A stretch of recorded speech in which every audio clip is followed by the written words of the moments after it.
What's good, everybody? Welcome back to another episode of Gold Blooded.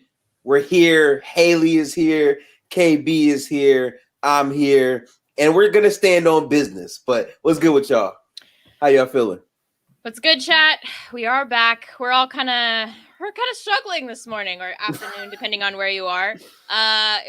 We're feeling a lot of things, and obviously, KB came in here feeling a little low. So we're gonna give him the floor.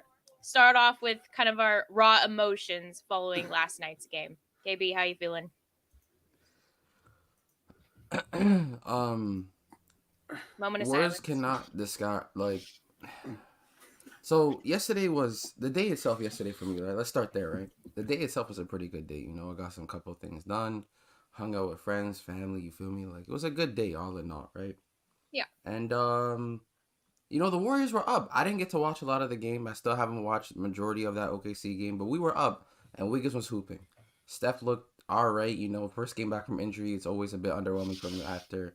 It's usually his tendency. Klay looked okay. Like he was hitting from box score watching, he looked all right. I don't know how he looked on the floor. I'm like, okay, we're actually handling business. Steph came back like we have a good lead on OKC. Then I just closed my phone. I open back up. They go on a 22-6 run. They're back in the game. I'm like, okay, crazy. Good team though. Good offensive team. It's whatever. Then I decide to turn on the game. Should have never done that.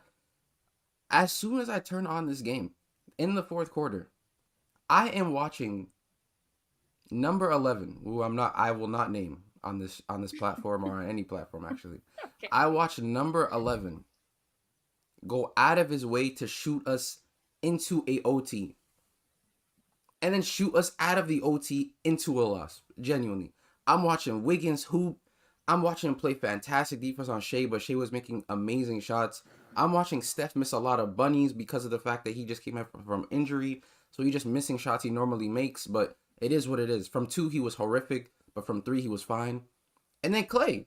Klay couldn't move off ball. He's getting beat off the dribble, getting hunted, taking terrible shots, countless terrible shots. There was a possession, chat, where he had a corner 3. He had a split action 3 that he missed.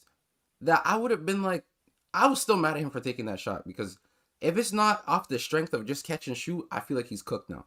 But that's fine. He tried to take a movement 3. He couldn't make it. They got the offensive rebound. And I think Kevon passed it to Steph. Steph beat a closeout. They kind of shaded over to Steph. Steph behind the back pass to Klay. Klay catches it awkwardly. And there was enough time for the defender to literally be in this vicinity. Like this. Klay looked at him and said, yo, that does not faze me. And threw that bitch up. Excuse me for my language. And he airballed it too. I'm pretty sure he airballed it. He took countless bad threes over and over. And I'm just watching him destroy our offense. Very, oh my God. Me thinking about it now, which is nasty. And he continues to do it. Because he feels like as if he has to make these shots for him to be valid on this team. Which I don't think so. Your threat alone already is going to help us because people still respect you as a shooter. Now I don't even know if that's the case. Some teams might just shade over you and be like, yo, who cares? If Klay cooks us, Klay cooks us. Because he's cooked. His legs are falling off the bone. The guy can't move laterally. He can't attack a closeout. He can't create space. He can't do anything offensively that would actually help this team besides catch and shoot the basketball. And defensively, he is terrible. You can legit argue that nigga Steph might be a better point of attack than that nigga at this point of his career. Genuinely. And people are going to be like, oh, you're just slandering Klay. No, the guy actually sucks. Like, he sucks. I gave him so much leeway over these past years. And I understand those are 2 catastrophic injuries. But he has even came back at a 30% clip to where I think it would be a respectable level for someone who came off an injury during this time. Last season was a different story. Then going into the postseason, he was horrific. But last year was a solid season for him from a scoring perspective, even though he still had those same offensive limitations. The guy, I'll be honest with you, the guy sucks. I think we should trade him. Even if we traded him last year, I would have been cool with that too. I don't mind us parting ways with Klay. Like, loyalty is going to keep killing this team if you think guys like this deserve to be on a championship team. Unless Klay wants to take an MLE and go on the bench, then hey, I'm all for it. Limited minutes, still a good shooter. You could definitely do that for us, bro. But you're not in a position where you're a starting caliber 2 guard for a championship caliber team anymore. That is not his status. That is not what his contract should be. That's not how much we should pay him in the offseason. And I'll stand by this. I don't care if the nigga goes on a 3-month stretch where he's averaging 25 on 50, 40, 90 splits. I promise you, I'm staying on this regardless of what he does through these coming games. Wallahi, I'm not joking, bro. Get this nigga off of my team or onto the bench. That's his 2 options. I don't want to see him in the yellow and blue and white starting or on this team, period. Genuinely. And that's my whole heart, like, coming from the heart. Genuinely, chat. Like, honestly. I'm sick. I'm sick to my stomach. Right? People are looking at Steph like Steph ain't make all these clutch jumpers, and I get it. Steph was missing bunnies. I'm going to hold him accountable. But it's his first game back from injury. His first game. And we were still in the game. Wiggins was hooping. Hooping, guys. Hooping. He was offensively sound, hitting his catch-and-shoot threes, attacking closeouts. Everything you wanted out of Wiggins yesterday, you got. And even Steph on his worst night was still giving you enough to at least compete. This nigga Klay wasn't. Klay wasn't doing anything defensively. He wasn't doing anything offensively. Actually, no. He was doing stuff offensively. He was doing eye-gouging things offensively. That's what he was doing. He was destroying your offense completely. I have people telling me Chris Paul brings more value offensively than CP3. I mean, than Klay. How could I argue with that? How? How can I argue with that, bro? How? Well, this guy reeks, bro. And people are going to be like, oh, you're disrespecting a 4-time champion. I don't care. He reeks. It's time to go, bro. It's over, bro. Klay, your jersey will be retired. You'll forever be a warrior in our hearts. But it's time we part ways, my boy. I ain't gonna lie to you. Steph is still a top 3 player, and I'm not letting this number 11 guy destroy our chances of actually trying to get further and better pieces. Trade Klay Thompson, bro. Get him off of my team, please. Yeah, so we'll definitely get into the whole Klay scenario and possibilities of if he gets traded or not in a little bit. But Gifted, overall feelings of this last week since we last met up last Sunday. We're 0-6. It was a close call last night, and honestly, one of the most painful wins I've seen, especially because it could have been avoided. So let me know your thoughts from last night. Yeah, so I watched this game from start to finish. This was the first game, as you've already noted, that where Steph Curry came back from injury. In the first half, the team was playing pretty well. Andrew Wiggins was finding his rhythm. What I liked about his shot selection for this entire game is I didn't see pretty much once or even maybe twice where he would post fade, wait 3 seconds, then, try to post hook or fade out of the post. He wasn't doing that. He was actually attacking closeouts. He looked a lot more active and engaged in the offense, even in transition. You just saw Andrew Wiggins being a lot more engaged in the game compared to just all I can go to is this post offense or catching and shooting. And the quality of look he took for the majority of the game was good. Like, he actually used his size and his length to his advantage and played at a very good rate. So I enjoyed seeing that a whole lot from Andrew Wiggins. Klay actually played very good as well. In the first half, Klay and Andrew Wiggins were playing phenomenal basketball. I'm pretty sure Andrew Wiggins had 18 at the half. I'm pretty sure Klay had like 14 to 16. They were shooting the ball very effectively, and the offense looked good. And then in terms of OKC, I remember this vividly. Shea was 4 for 10. A lot of the same shots that he made later in the game, he was taking those same shots in the first half. They were not falling. There is a difference, which I'm going to get to. In my opinion, this is what really swung the game. But OKC as a whole, J-Dub and Chet really held Shea down in that first half when his shots were not falling, and they really kept OKC afloat. I didn't like how Isaiah Joe just seems to make a lot of jump shots, even when he only has like 5 points. It felt like his impact on the game was absolutely there. But now we get to the third quarter. And for the majority of the season, Golden State has been the best team in the third quarter of any team in the NBA. In this third quarter, this was true for the first half of the third quarter. Golden State, I'm pretty sure, extended their lead to like 16 points.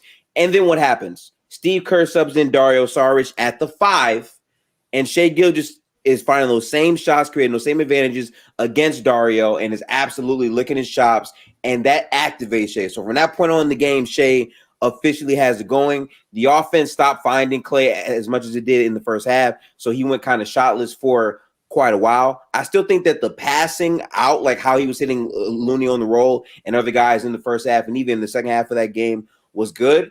But again, the shot selection was pretty bad. I mean, the play where he shot the first three, I'm like, okay, that's like a Klay-ish type of three. I could get that. But the second one, no one. I don't care how hot you are. That's not a shot you shoot where you get the ball, you wait with the defender right in your face, and then you shoot it. Klay shot a ton of contested shots, but at that point in the game, that was a very pivotal play. But again, what sparked everything was the Dario at the 5 minutes. And it bogged my mind seeing those lineups out there, so I looked it up. Dario at the 5 this season, when he's at the 5, Golden State gives up 116 points per possession on defense. It reeks. It's atrocious. It's bad. There's no reason for doing those types of things. And then in the fourth quarter, Steph is actually making his threes, but he missed 3 back-to-back layups. I agree with that. Those weren't great. But ultimately, this game was still going to be won because while you can shit on Klay, and I think that's definitely fair for how he played in the fourth quarter, the last play, or what should have been the last play for Golden State, Klay Thompson moves the ball to Andrew Wiggins for the game-winning 3. That was supposed to be the play that like ended it. Andrew Wiggins is happy. They called timeout. Everything was good. And then Chet catches the ball in the left corner with his back facing the rim. And he quickly catches it, spins around with 1.6 left on the clock, and shoots the game-tired 3 that sends that game to overtime. Which at that point, Shea is getting to the free throw line. J-Dub is getting to the free throw line. Chet Holmgren the entire night, which is active in the paint, a complete mismatch versus pretty much everyone he was going against from the perimeter. And they just had the athletes, the rim pressure, and the foul grifters to really make a difference, especially in overtime with the older team. So that was unfortunate to see. Shea made some very big plays. The play where he blocked Steph's 3 in overtime was a humongous play, how they went on both ends. But that was a winnable game that really should have been won in regulation. But Chet hit a crazy shot, so much, credit to him for sure. Yeah, and I think obviously our third quarters, I don't know if it's out of 2 or 3 of our last, losing stretch, we have seen teams get far more aggressive and take away what usually is the Warriors' bread and butter in our third quarters is coming back or building a lead versus now we lost a huge portion of that lead yesterday in the third. And due to their aggressiveness, I think like OKC just locked in defensively. And we were just, I don't know if we're getting weak or whatever. It just seems like we're gassing out later in the game, especially the younger guys. And it's just a painful way to go out. But KB, I want to ask, because a lot of people are questioning Steve Kerr's coaching. And I know it's something we kind of always come back to, but typically when you're up 3 and the team has the ball, you just go in for a quick foul, right? Like that's just so at least you're regaining possession and you have one more shot and force them to shoot 2 free throws. Do you question kind of like what went on there? Obviously, if they're on the perimeter, you're risking them shooting, 3 free throws. But what do you think should have gone on in that last play as far as defense? And is it something we can lock into more? Do you think that was a bad call on Coach Kerr's part, or maybe just a team not communicating or knowing what's going on? It's tough because I don't know. It's really tricky. Like it's easy to say Steve Kerr they should have done it in hindsight because he made the 3, but the 3 in of itself was an extremely difficult shot to make, and it was actually pretty well contested from Andrew Wiggins as well. It wasn't like he got a wide open catch and shoot. He had to catch, turn. Wiggins was there. He got a hand up. It was well contested and it went in. The shout out to Chet. Him and SGA were hooping last night, right? Yeah. And in those situations, if you try to foul, it'll be very tricky because they're going to spend like 2-3 minutes going over to see if it was in motion for it to be 3 free throws, right? And it's either a 50-50. It's either he has to make this extremely difficult shot, which is very hard to make, or you give a 90% free throw shooter a chance at the line to make 3 of 3 free throws, which is very likely, right? So it was kind of like pick your odds, and it's pretty hard odds to pick. I didn't mind the move that he made of not fouling, because it was a well-contested shot. He just ended up making it. But I understand the people saying, oh, like we should have definitely fouled because he's gonna have to make 3 out of 3, and if he does, he does. And that's the other part. We don't know if it was going to be 3 out of 3 because if as soon as he catches it, you try to foul, he's gonna immediately just try to throw the ball up just so that you know what I'm saying he's in shooting motion, so he has an argument. So it's very tough. I didn't mind Kerr not like telling people don't foul, just play defense, because if you switch everything and then you guard it well and you end up with the result, that's fine. But I guess for me, like where I'm coming from though is because like I have flashbacks to games where we've lost in that fashion, and in such a game where like we actually saw Wiggins come alive, and it would have just been such a feel good win to put an end to this losing streak. On top of that, like I guess it's risky, but it could have been avoided.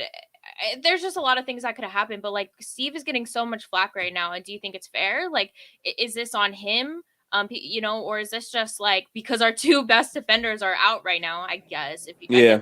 two of our best defenders with Dre and GB2 out, like is that something that we're kind of feeling right now?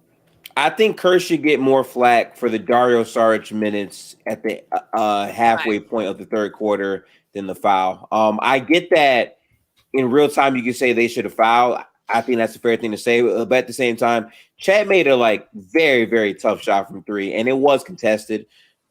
OKC just made a ton of contested shots in this game, which is kind of wild. That's part of the shooting luck that we haven't had much grace with so far to start the year, especially with OKC. I mean, there was a graphic during the game that said Lou Dort and I believe Isaiah Joe, they're shooting 17 for 21 from the field versus Golden State. Against other teams, it's like significantly lower. But versus Golden State, they're just making those shots.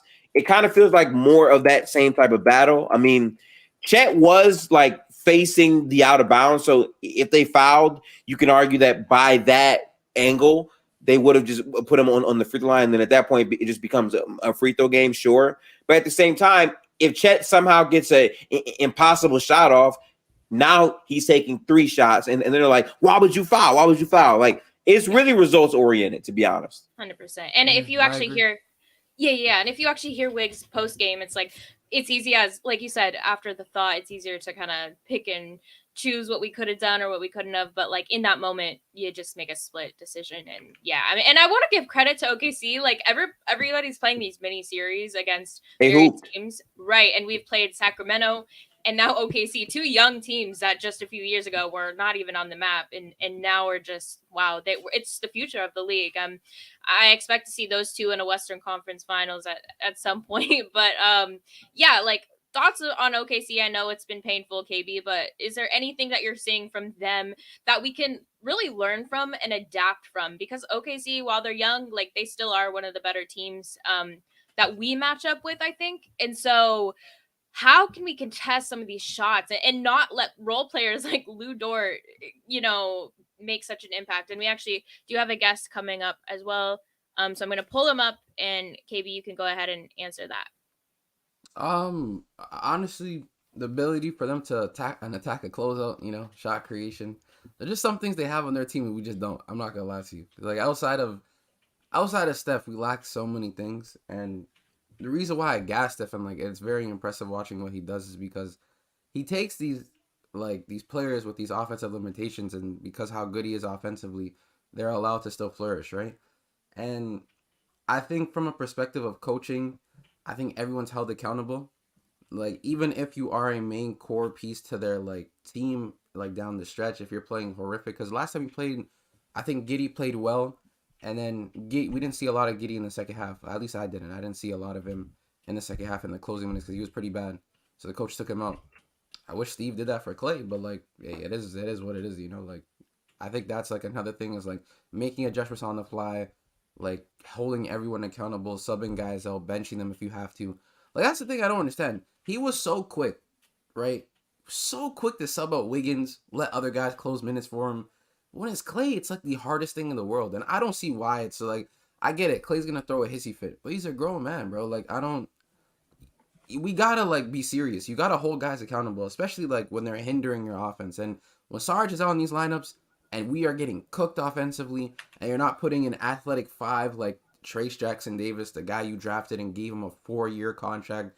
2 of them are which guaranteed, so you clearly want him long term. And you don't pair him with an athletic 5 and an athletic lineup with a immobile CP3. And then you're like, choose.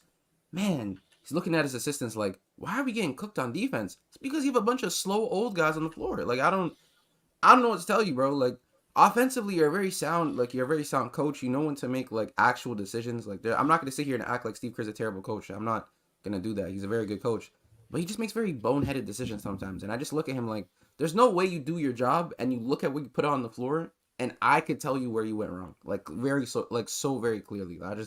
It makes it hard to believe. I don't know. Yeah. So I kind of want to get into this situation, and Z, we'll start with you.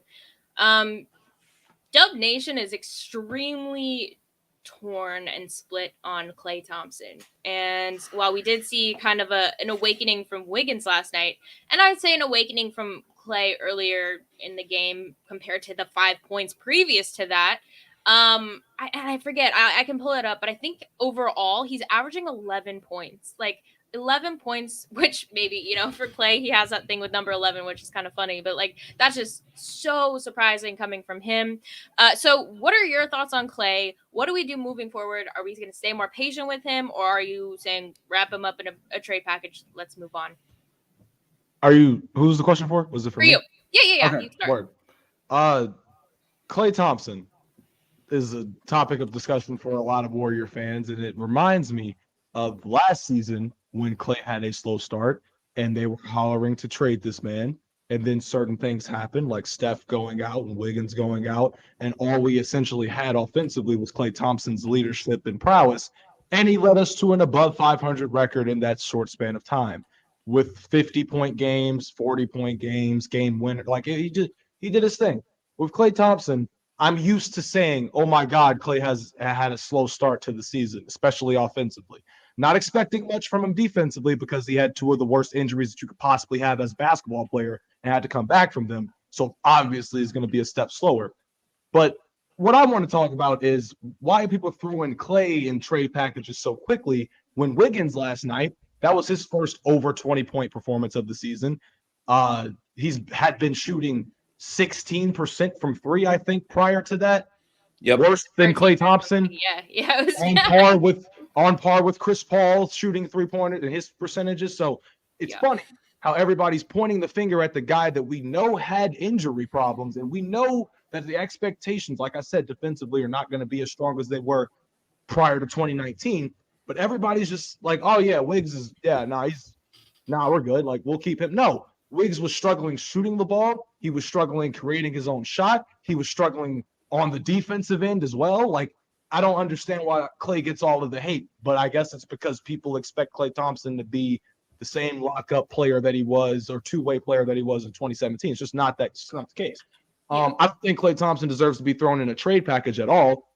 Somebody said in the Lakerland chat last episode that they don't even know what he will be on the market for, whereas you have an Andrew Wiggins who's younger. We've seen what he can give at his best throughout the 2022 championship run. So he might have a little bit more leverage in terms of giving us back something good, something all-star potential. I think Wiggins has a better shot at doing that. But at the same time, I want to pump the brakes because I don't really think we need to make a trade unless the trade is Chris Paul at the trade deadline, which I think was going to happen when they signed him. But like KB alluded to, why is Tyrese Jackson Davis not getting playing time? Why is his playing time differentiating? I know he was hurt last night, but even when he's healthy and available, they were sending him down to the G League and then back. Like, bro, he's good.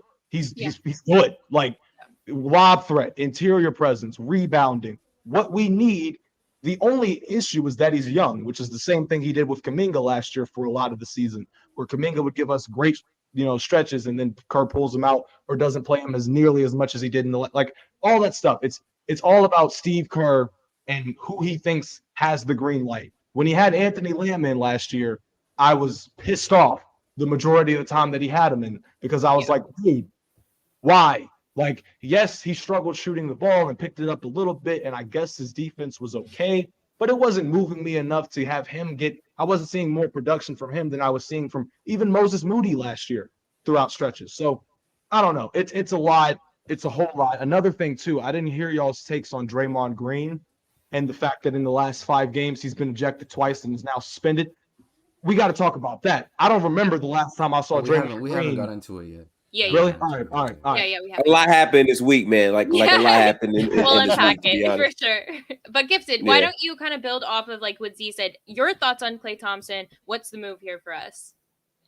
Yeah, so I might be different from like a lot of Warriors fans. I came into the season understanding that the floor of this team, you could argue on paper, could be higher with Chris Paul, but ultimately the ceiling gets lower because not having Jordan Poole's explosive burst at times and his overall 82 game durability for the Warriors would hurt. Yeah. But my thing with Klay, it feels like a very tired conversation because people keep saying, oh, you need to trade him. Okay, Klay Thompson is making upwards of $40 million. If you're trading Klay Thompson, you have to find teams that want to take on his contract, and you're trying to get actual value back for him. I've been seeing so many Warriors fans tagging me with Zach LaVine packages or whatever. So let's get another guard who adds to Chris Paul and GP2 and Pods. Let's add another one to that mix that doesn't give us anything on defense, also doesn't have the size, but can attack closeouts. It can shoot the ball well from 3. Like that's fine. But I don't think for Klay Thompson that really makes much sense. In my opinion, you're not going to get as much value for trading Klay back now compared to maybe what you would have got if you traded him immediately off of the championship run. So for me, it doesn't really make much sense to try to be putting him in all these packages because I don't see realistically what you're going to get to make your team that much better. I think that right now, at this point, the expiring money that his contract has could be of value to other teams, sure. But at the end of the day, if you're going to trade Klay or Wiggins or whoever you trade from this team, the goal has to be either raising the needle for this year to elevate them to like a tier 1 team, which I said coming in, I didn't think they were a tier 1 team, or setting yourself up to make that move in the offseason next year. And I don't believe that trading Klay is really going to get you that much value back to elevate you to that status. That's where I'm at with it. Okay. KB? I don't know why. Yeah, I love Gibson, man. I don't know why Gibson does this thing where he keeps like, he'd be like, yeah, Zach LaVine, he's cool, I guess. Like, he keeps saying that. I don't want Zach LaVine. I'll just I be real get with it. you. No, but like, if you said because of the contract, I'd be like, all right, I understand that. The contract is pretty bad. Like, I totally get that. One, acting like as if in any trade discussion, CP3 is not being thrown in there. Come on, like, let's be real. For trading Klay, we're also trading CP3. Both of them are expiring contracts. We need to get off of it to have cap flexibility. So like it's a must. CP3 is going to be in any package regardless of who's being traded for money purposes, right? But acting like as if a guy like Zach LaVine, who as a secondary besides someone like Stephen Curry, who we've seen Zach LaVine be able to put up insane averages in Chicago where the offense is pretty terrible, ran by Billy Donovan, who's pretty mid, and Vucevic and DeMar DeRozan for God. Oh my God. Anyways, I'm seeing him in Chicago putting up insane numbers, being a great shot creator, someone who could get to the basket, get to the rim, get to the line, be able to shoot in motion, catch and shoot as well. And if you put him alongside with a top 3 player in the world, one of the best offensive players in the league as a secondary, along with Draymond Green, along with Andrew Wiggins, and along with guys like Kevon Looney and the bench as well, you can't sit here and tell me that he would not like push this team up back into conversations where it would be like they were being back in talks where we should be. That's what I think. Because that's the level of player I think Zach LaVine is. I think he's a top 30 player in our league, top 25 in my opinion. And I think with him being a secondary to the Golden State Warriors, especially to just someone like Steph, it would just do our offense tremendous numbers from a 3 perspective, from a, like just getting to the basket, being able to get to the line. Like we would have so much more flexibility offensively for us just to be able to maximize what we want to do. And that's just me, right? So is Klay a part of that package? Oh, for sure. Yeah, Clay's a bull. Clay's a bull, for sure. So what does that look like realistically as far as like contracts matching? Because you could trade Klay, you could trade CP, and then obviously you'd have to give up some draft capital as well, because if they're taking 2 expirings, like, yeah, they're just gonna, that's know. crazy. But listen, I don't think that's the realistic trade, honestly. I don't think, because of his contract, that's why I don't think it's realistic. But in terms of the idea of a player that could fit on this team and just be like this, that's one of 2 players that I think could do that. The second Okay. player that comes into mind that's more like reasonable, and shout out Gifted because he brought it up initially, and I do agree. I don't know why you're making all these faces right now, but anyways, is Lauri Markkinen, right? This is another guy who offensive. Are you done? This is another guy offensively who's like a sound offensive player. Can also shoot the three, attack closeouts, be able to play in the post. You can use him as a roller. He's a lot more versatile offensively, and he brings in that size factor that we do need as well. And then on top of that, defensively, he's actually a pretty sound defensive player as well. Pair him with Draymond, pair him with Wiggs, give him guys who are actual solid wings on our team that are able to help him out, play the gaps for him to roam and be a shot blocker. It would actually be a very elite offense and defense, in my opinion, if Lauri Markkinen was on this team. It's a lot more reasonable because he only makes about like 18 mil. So technically, you don't even have to really trade Klay. You could just trade CP3, but I'd say trade Klay regardless because, yeah, trade him. Okay. And get rid of some capital, get rid of some first round picks and maybe some young players. And yeah, bro, get ourselves an actual legitimate secondary. Not that number 11 dude. I don't know. So yeah, so we're actually Number gonna 11, dude. we're gonna move on from trade talks because we'll definitely get into that and maybe have some of you guys up to share your thoughts. But I want to stay on Klay Thompson because personally, like I agree with you, Z, where you said last season he started off slow. I think the problem for me is that Klay, I don't know if he's accepted this yet, and that's something internally he's going to have to face, but you're never going to be who you were before these injuries. You came close-ish to it, I guess. He kind of played the best basketball right when he came off injury. Remember, he returned, but that was such a prosperous unit that he was playing with. He could just ease into it so perfectly, and he was able to put up points and be relatively productive. And so after that, it's just been chaos. And so I guess, Z, tell me what your thoughts are on this, because a lot of people are talking about Draymond cost us last season because of what happened with Jordan Poole. Now, I don't want to get into Jordan Poole. We've talked about it enough. He's doing his own thing. I wish him only the best. I think most fans do. But at the same time, I miss him too. I do. And we can get into that as well. But at the same time, same time, Draymond has now, and we can get into the fight here as well, cost us at least 5 games of having him and his veteran experience, his defense on the floor. And I think it's demoralizing to have such a long stretch where Steph's out, Draymond's out, GP2 got injured, Wiggins has been trashed, Klay is non-existent. Like, this is just not the Warriors. And do you think this is something that's going to progress? Do we blame Draymond? Who do we blame in this situation?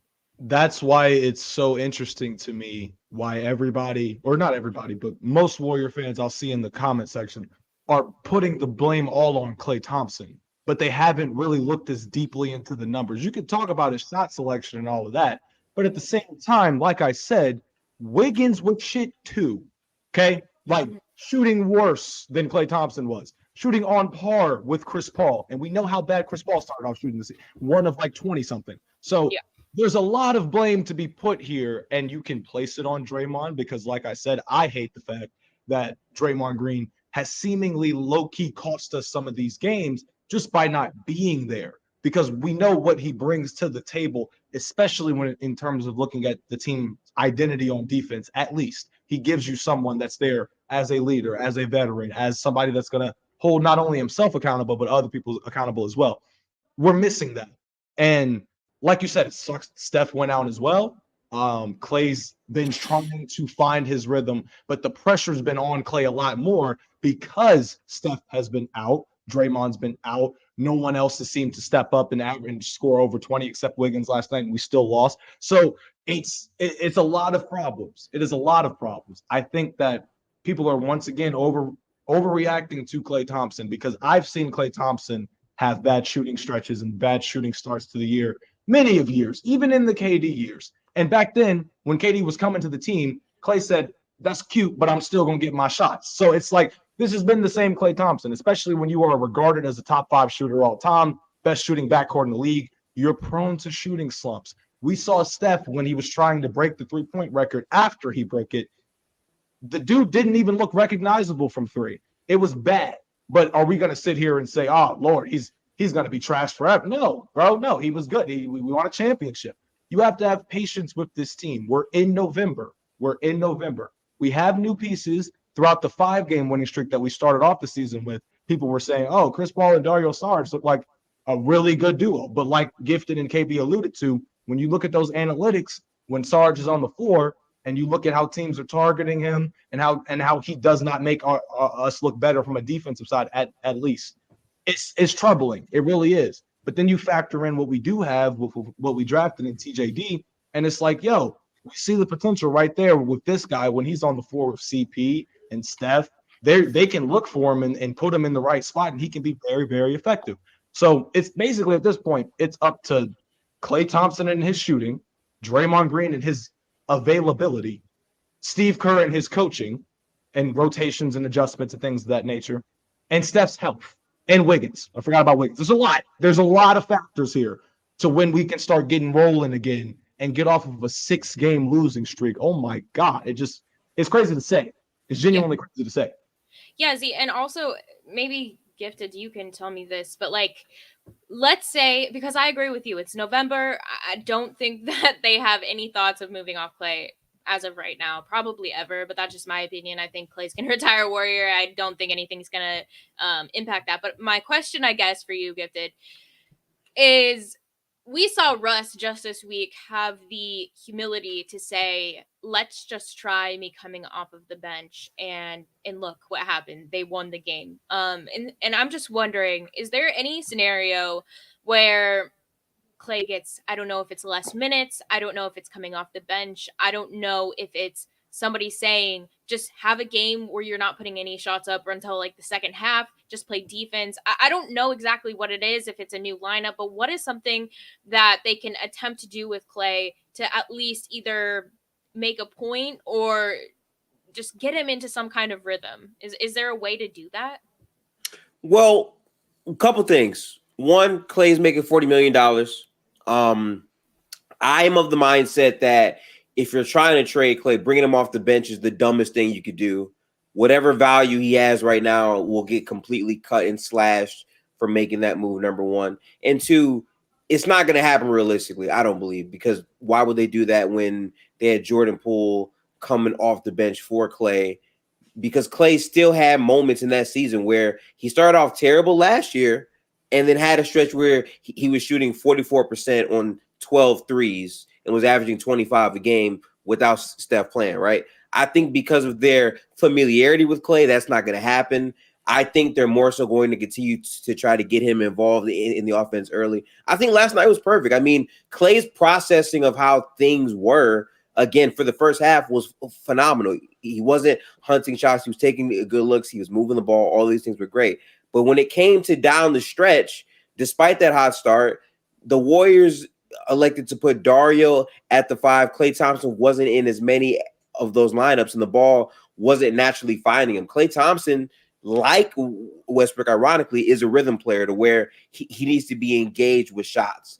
You might not want to hear that, but that's who Klay's been for his entire tenure on the Warriors. To me, this isn't really that much of a different Klay outside of the fact that he hasn't dropped 20 yet so far in the season. Klay has always been an inconsistent player. He's always been a streaky type of player. The difference is, in the past, he would give you such a premium on defense that you would look past some of these flaws. But now that he doesn't have that to lean on, it looks worse and more untenable.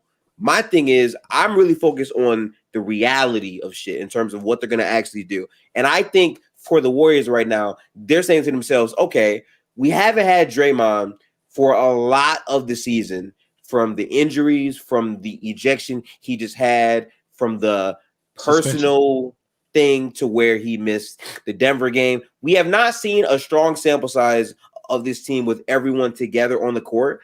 And Klay and Wiggins, for that 6-game losing streak that we're on right now, have not performed at an average level. They've been absolutely terrible, the both of them, especially Andrew Wiggins, who was looking very terrible. He had 0 rebounds last night, even though he had a great overall game. They're going to give their guys time because confidence is everything to these two players. The idea of bringing Andrew Wiggins or Klay off the bench after a 12-game start is proof that people don't understand the gravity of an 82-game season. If you're doing shit like that to guys that you rolled all last year to have success, the guys that you rolled in the championship run as well, you're not going to be able to get as much out of them to start. 12 games is not enough to say, oh, this player or that player should go to the bench. And they're in a really rough spot because even if you're doing that, okay, what's the value of bringing Klay off the bench? Okay, so let's think, right? You have Kuminga, you have Wiggins, you have Steph, you have Draymond, and you have Looney. Okay, how good are those lineups? I'm not quite sure. Kuminga has looked a lot better in terms of his free throw rate. That's been great, but his overall shooting still hasn't really been seen. I think it's just the staggers and the rotations and figure it out from there. But the idea is you have to make a dramatic lineup shift because of these 12 games. As bad as Klay has played, again, for my eye test, he played worse to start last year. And regardless if Klay plays better or not, I'm with KB. A 3-month sample size where he's shooting 44% and averaging 25 doesn't move me because I know Klay's not that player. He's somewhere in between. So regardless, even if you bring Klay off the bench, that's not saying, oh, the Warriors brought Klay off the bench. They're the championship team now. No, there's problems deeper than that. Right. KB, go ahead. Well, I disagree with Gifted. And the reason why I disagree is because yes, Klay had a bad shooting start last year and he got off to a really bad start. Picked it up, had one of his better shooting seasons of his career. Fine, right? The tendencies is what I'm talking about. The offensive limitations is what I'm talking about. No one can sit here. I can't take away what kind of shooter Klay is. When he gets it going, he's one of the best shooters of all time. That's a fact. I'm not going to sit here and act like as if he's been some terrible player his entire career. It's what he can't do for this team that's what's continued to hurt us. And we've been able to overcome that because of a lot of the versatility the Warriors usually have, because that was the name of the game for us. Now that the game has caught up, it's become a lot more modern. Teams are accustomed to seeing what we do run. They're ready to have counters to what we usually do. And because Klay came off of these 2 catastrophic injuries, I understood he's not going to be the same player that he once was. But at the same time, I understood that his limitations are going to be even heightened. And I'm watching it right before my eyes. And it's like, I can't sit here, watch that, and watch Steph, who's also have some limitations as well because he's just getting older. And that's just basketball in general. But he's still a top 3 player in this game. To me, the second best player in the world. And I'm not watching a top 2 player in the world play alongside guys who are playing terrible basketball. And it's not even, I get it, it's not even just Klay. Wiggins as well. He's been terrible. But the reason why I'm not as hard on Wiggins as I am on Klay is because I know what Wiggins can get back to. He's still young. He was out of the season last year during this time, Wiggins was playing his best basketball as a Warrior, in my opinion. He was. To start the season right before that family thing happened, he was playing his better basketball. He was hitting his threes at a high clip. He was getting to the basket. Defensively, he took a leap. He was making a name for himself to be one of the better two-way players in our league for a starting caliber two-way wing, right? He was playing extremely well. So that's why I'm not as hard as him, because he can get back to that level. Klay, I know for a fact, can't get back to the level of where he was at before. In terms of being the same movement shooter, the same defender, the same guy who can play in the system to a degree. And all the bad tendencies that he had throughout his entire career are still there. They just gotten worse because he's gotten older. And on top of that, because of injuries as well. I'm not sitting here and going to defend him and be like, oh, it's just early in the season. It's been like this, bro. It's been like this, chat. Like, it's been like this. He's always had these bad tendencies. We just weren't, it wasn't a problem for us because we had counters to it. We had Draymond running the O. We had Steph obviously there. We had guys like Iguodala. We had other guys like Sean Livingston being able to give us some boost off the bench as well. And it was our defense as well. And shout out to Klay. He was a good defender for us during the time being. But that's not even the case anymore. And when I'm watching him not be the same defender on and off the ball, not being the same shot maker that he was, the same shooter, the same, and has the inability to get to the basket and or create his own shot off the dribble, I'm thinking to myself, what is he good for? At least on this team, what is he good for? Because I can honestly, confidently say, if you put B-pods in for Klay, our offense would get better. Genuinely, I'm being so serious. I'll stand on that too. I think I have to disagree with you, KB. One kind of what you're saying. I know in the moment it's frustrating. I believe it. I yell at my TV. I'm pissed at Klay. But the thing is, this is who's Klay has always been. I don't really get when people freak out about it. Klay is not a consistent shooter. He never has been. He has streaks, like you said. This is Klay. And we've seen, like we talk about, we like hype up game 6. That's because it's usually he has one incredible game out of a series. Like that's just Klay. So I understand your frustration though, where you're saying he can't move laterally. His mobility is it's cooked. It really is. But that's because of his injury. So I just want to know if there's like, when you say you could put B pods in and it would replace it, you can't replace the IQ that he has, even though it can be rough. I get that. But like, he is a vet. He does have, I don't know. He's just, there's more to him than I think we're giving him credit for. And Klay is very, very impacted by outward things. So the fan base completely turning on him. Of all players, that's going to impact Klay. Like, I feel like we need to stand behind him. 12 games in. When is the point? Like, what are you saying? Like, you're just ready to move off Klay, who we would not have won 4 championships without. You're just going to be like, F you, get out of here. I want what I want. I said what I said. Kidding me?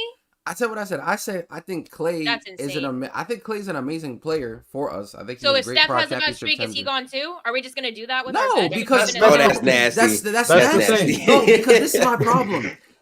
We put Klay on this pedestal of player that he's just not. I just don't think he was. I don't think he's the I don't think most people. Yeah, I don't put him on a pedestal. No. Because I'm not. The reason why I'm not bringing up Wiggins, even though he's been playing terrible, is because I know he can get back to, and he's shown that for like to us consistently. Klay, I know for a fact isn't gonna get back to that because of injury, age, and his tendencies. That's why I'm watching him still not be able to make a short roll pass as a 2 guard, as someone who's still, to be honest, he's not like making the correct reads and passes consistently. And Gifted knows this to be a fact. Like, he can do it against OKC, but then when we play a team like the Cleveland Cavaliers, he can't make a short roll pass when Darius Garland's guarding you.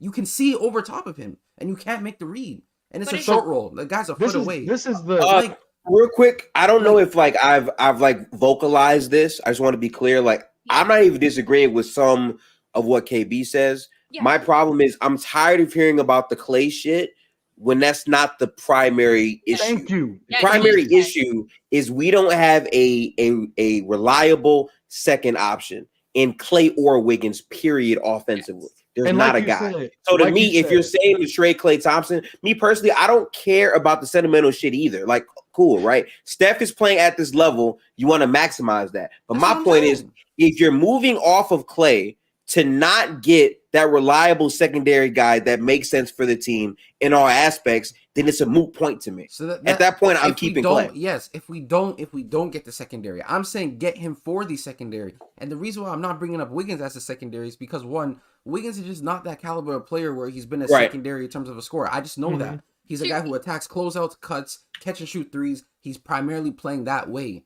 And while also actually providing you when he's actually locked in, like yesterday, I actually think he played very good defense yesterday. He's one of the better people who are playing very solid defense on SGA. SGA just happened to get hot, and he's one of the better shot creators in our league. So that just happens. I'm watching him game by game can get better on defense and get back to where he was going. I'm vividly watching this. So I'm not too worried about Wiggins and what he brings. I know he's going to bring defensive impact. I know he's going to crash the glass. I know he will at least cut. I know he's going to at some point start hitting his shots. And I know Klay will too. But at the same time, Klay is not bringing you what Wiggins is bringing on the other end defensively, and those same intangibles offensively as well. Like, Klay's awareness and all these offensive limitations that have been there, even when we were winning, it's just getting worse because we don't have the counters to help him not have his offensive limitations be shown. And I can't continue to sit here and be like, yeah, Klay, whatever, it's been like this, it's been like this. Nah, I'm not doing that. I'm saying trade him or put him on the bench. I don't think putting him on the bench is viable. I think trading him is fine, along with CP3. I'm not saying if Klay is gone, CP3. I want this to be known. CP3 is in any package for whoever is going. It's not. Do you think we're getting a reliable second option for CP3 and Klay? No, you think that's real? That's not going to be the reason. Picks? It's going to be picks and also young players. But like that's what I'm saying. I think. But you just said Chris Paul is going to be in any trade package, and you're trying to move off Klay. So what team is going to give us a Zach LaVine for Klay, Chris Paul, and picks? It's not. I don't even want that shit, bro. Yeah, no, I don't make the team. Like I said, Klay's market. Klay on the market is not really Yes. moving There's me. teams Especially that right I now. think there's some teams that are young Not teams for that would like anything some valuable vets, back, and they though. would be able to eat those contracts because they have just a lot of cap space. Like look at guys like Fred, guys like Dylan Brooks, who were I don't think these guys are terrible players, but well, Fred maybe, but like I don't think Dylan Brooks is a terrible player, but they got overpaid to be on a team where they needed some veteran and some leadership, and it's working clearly. Like they've been on the floor together, Ime's been there, and it's actually been working. So I think teams, if you look at teams that are younger, that have some level of like, they look at younger guys or pieces that's what I was looking at Lauri marketing, because Lauri's not, I don't think, at least, he shouldn't be a part of their future. Even though he's younger, I don't think he should, right? Because they like high draft capital, they're a tanking team, they're trying to rebuild. Lauri's in the middle of his prime. Like, he's about to start hitting that peak area. Clay's about to be 34 KB. That's what I'm trying to tell you. Like a team I'm that's just- not the same as Utah's a team to look Chris at. I don't Paul see how and Klay. Nobody wants that. That's like a dynamic duo of garbage. Like that to other people's eyes. To us, it Dynamic can duo be of garbage. It's hilarious. True. one man's trash is another man's treasure. I guess, they but like they could take their contracts and you like it's not the player, it's the money and the terms of like what they can do. They can buy them out, have them on the market, or buy them out. Like like they can do things with their contract. It's their contract that's like the expiring deal is what brings the value. It's not them as players, is what I'm saying, right? That's why I'm not looking at contending teams or other playoff teams to try to make trades with, because they're gonna look at Klay and be like, hell no, nigga, we have Isaiah Joe. I don't see why like we need Klay Thompson. That's literally what they're gonna say, right? So I'm just like, look at those younger teams, look at teams that have a lot of cap, teams that are gonna make some bad money decisions. Swing these bad contracts to them, let them buy these guys out, send them some picks as well, obviously. And then like younger guys as well, like that you have on this team. I just don't think that like these teams that you're talking about though, KB, I don't think that these teams are gonna have the guy that you're looking for if it's not Lauri Markkanen. I don't even think that Zach LaVine's really in this conversation I'm not either. Looking at Zach. Zach's contract is so bad that I just don't think I'm looking at Lauri. Like Lauri is the best outlook in terms of everything that we need. A trade that might be actually viable, money, everything. It's all there, like realistically. So like that's our one realistic chance of actually acquiring. Okay, but if you're talking about trading Klay and Chris Paul to the Jazz, Lauri Markkanen makes 18, Klay makes 40. If we trade if we trade Klay for him, I don't think CP3 needs to be traded in that particular Utah's not giving trade. us Markkanen. I'm just telling you, like that is not happening. Nah, I think Klay's not getting moved. Like it's just he needs to go. I'll be honest with you. I don't think it's crazy for them to trade Lauri Markkanen. I agree that it might be harder to see now, but on paper, when they made the trade for Gobert and Donovan Mitchell, when they got them out of there, basically, Lauri Markkanen was a guy who was filler from a cap perspective to make the trade work. Lauri Markkanen, the idea of trading him is once the Jazz bottom out, they're going to have their picks already from other teams. Then they'll get their own pick. And now those younger players that they drafted in a Keontae George and some other pieces can now get more opportunity to play freely while they lose. That would be the logic for it happening. Will it happen? I don't know. If I'm Lauri as well, I'm looking at a perspective of, like I'm on a rebuilding team, but I'm putting up I'm an all-star caliber forward who's able to put up the level of production that might be needed on championship caliber teams. Yeah. If he's hooping. So if you're him, you're looking at it from like, I want to compete. Like I don't want to be sitting here rotting in the state of Utah. Like I don't want to do that. You feel me? So that's why this team is rebuilding, and it just doesn't look like realistically he should be a part of their future. Now, will he stay? Who knows, honestly. But I think Klay going, just to like Klay going. I just don't see why we trade Klay for Lauri when you can have Lauri with Klay. That fits basketball wise way better than does it not? His game up too, I think. Like I guess you're not getting Klay is not gonna get. I'm just telling you, like Wiggins has far more value. Than Klay does. Like I wouldn't trade Wiggins though. Trading Wiggins would be worse of an idea. That's just but you don't always get to keep what you want. Like it's a trade. You have to lose something that's valuable in order to get something that's valuable in return. That is what a trade is. It just doesn't make like what Gifted just said makes a lot more sense. Like trading Klay for Lauri might not make sense in the head right now. I think CP3 is probably more realistic, and it would help Klay become like less of like an offensive role, which helps our team as well.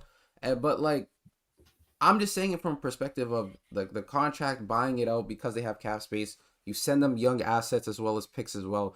I don't see a reason as to why they look at this trade and be like, okay, we get someone who is a guy who can still CP3. I'll be honest with you, is still like primarily good at like helping younger guys finding them in their spots and just being a vocal leader. I'm not going to sit here and deny that for them. You get that along with draft capital and picks, and you just get to eat up like the contract as well because they need that because they have so much cap flexibility as well, right? So that's what I'm saying. I think Lauri is a reasonable out to get. And to chat, if you're thinking it's unreasonable, I don't see how it's unreasonable besides you saying, oh, well, Lauri's going to be a part of their future, which would be a pretty bad idea if you were the Utah Jazz because you're going to end up, I'm not going to say a Dame situation, but something similar to where your franchise player is not competing, is going to be upset and is going to want to force his way out in a dramatic way, which doesn't look good on your franchise. Then you have to suffer and get even worse things for that said franchise, right? Because their leverage is gone. So I think Lauri, become a Warrior. Klay, take the Emily in the summer. No cap. That's me. That's what I think. Bro, there's no way you saying no cap like that shit realistic though. There's no way you saying I mean, cap. They're not going to trade Lauri in the same. They're not. Think about this. They're not going to trade Lauri in the same conference to the Golden State Warriors. They're not going to do that. Like I maybe come to the trade deadline or maybe next season. It's not happening this season. And I just think we have to like. I understand the frustrations, but I think we need to ride this out a little bit more. We need a bigger sample size and see where we're at. Like we haven't even really had, I don't know how many games we've played as a fully healthy team, right? You remember, Goozy. You remember last guys, season, we're not competing with this team. I'm being so serious. You remember last season when the Warriors had a sample size of games for their starting lineup of Steph, Klay, Wiggs, Dre, and Looney, and they were top 3 in offensive rating as a starting lineup. And we didn't see them together for portions of the season because of various injuries to members in that starting lineup. But the one person that we saw the most outside of Kevon Looney, Iron Man, was Klay Thompson. So my whole thing is we have not seen Draymond Green in the mix, getting Klay involved, setting screens, opening up the offense, finding counters to, like you said, the same old tired offensive schemes that we've run for the last 8 years. Draymond, in the mix of that, can find a backdoor cutting Andrew Wiggins or backdoor cutting Kuminga for a lob or Trace Jackson. Like Draymond is usually the one that finds the counters because he knows that the other team knows the ball's going to Steph or Klay. So Draymond usually fulfills that role. Chris Paul can fulfill that role depending on what lineup he's in. But like I said, seeing the starting lineup fully in effect is something that I think is worth us talking about. Oh, let's make a trade or let's move some pieces. We haven't seen them fully healthy. The last time that we saw the last good starting lineup that we had last year, they were a positive. The bench was terrible. Now our bench is what, top 3 in the league, maybe top 4. We got a pretty solid bench with a lot of solid young guys. The starting lineup we have not seen healthy. So we're resulting into throwing Chris Paul in the starting lineup instead. And that lineup works depending on how the game is flowing, maybe in a fourth quarter or third quarter run. But I don't think that we've seen enough from our team fully healthy and fully ready to go for us to sit and say, yeah, Klay Thompson's struggling because he doesn't have Steph Curry as a safety blanket where the defense is taking up all of that attention.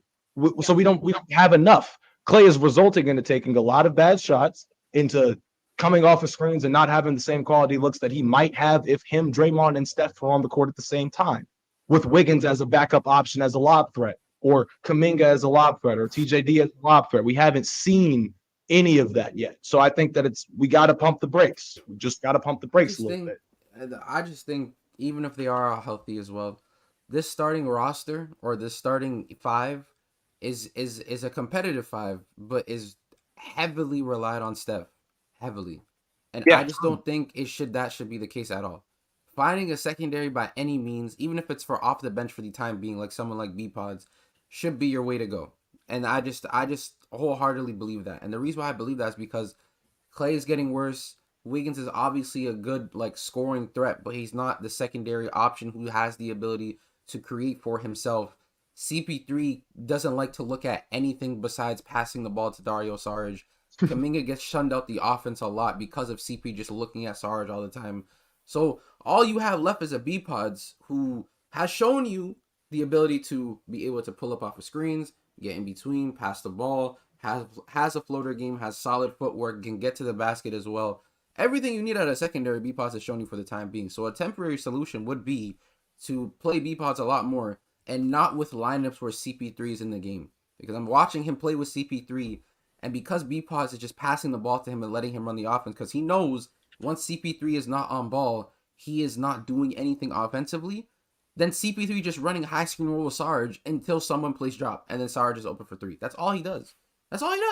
Or Sarge attacks a closeout and does it behind the back to a layup. Like, I'm watching repetitive offense over and over and over again, and I'm just like, bro, you're not using the secondary. You're just letting CP3 run the offense, which is fine, because he's been doing, like, I'm not gonna lie to you, a tremendous job.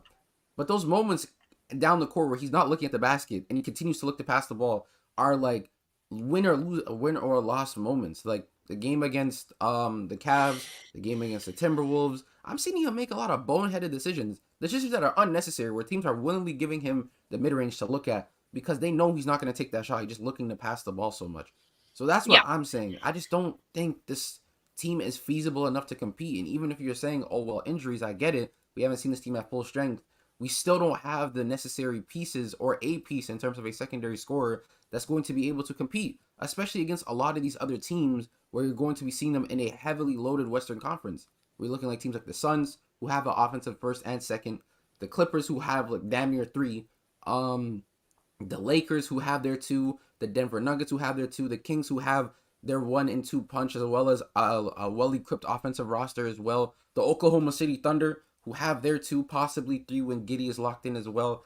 You're looking at all these teams compete and have these sound offensive pieces, and then you watch the Warriors, Stephen Curry, an extremely gifted offensive player, and then his second best offensive player is Klay, which that just shouldn't be the case, in my opinion. Okay. I just don't think it should be the case. Yeah. So, Z, thank you for joining us. I know you got to go, but appreciate you coming through, sharing your thoughts. Hopefully, next week we'll have some better news to go off. But yeah, I appreciate you for joining. Appreciate y'all. All right. Have a good one. Y'all too. Bye. Okay. So yeah, facts, KB. I hear you on that. Look, we got some questions coming in from our mail drop, so we'll get into that. But really quick, let's dive into this schedule, this upcoming schedule, kind of what we're looking at. We've played OKC so many times. I don't know. Do we play them anymore? Are we done with that? I think we might be done. Okay. So we have fallen to 10th in the West. All right. Obviously. Don't matter. We're 6-8. But the West is, I'll just read off the West. The West is not what I would have expected to look like at the beginning of the season. All right. So we've really, Haley. Okay. I mean, weren't Blazers like 3rd in the West at this time last season? Like, it doesn't really say They much. were. All right. But tell me if this is indicative of like what we're going to see near the end of the season, or is it just pure chaos right now?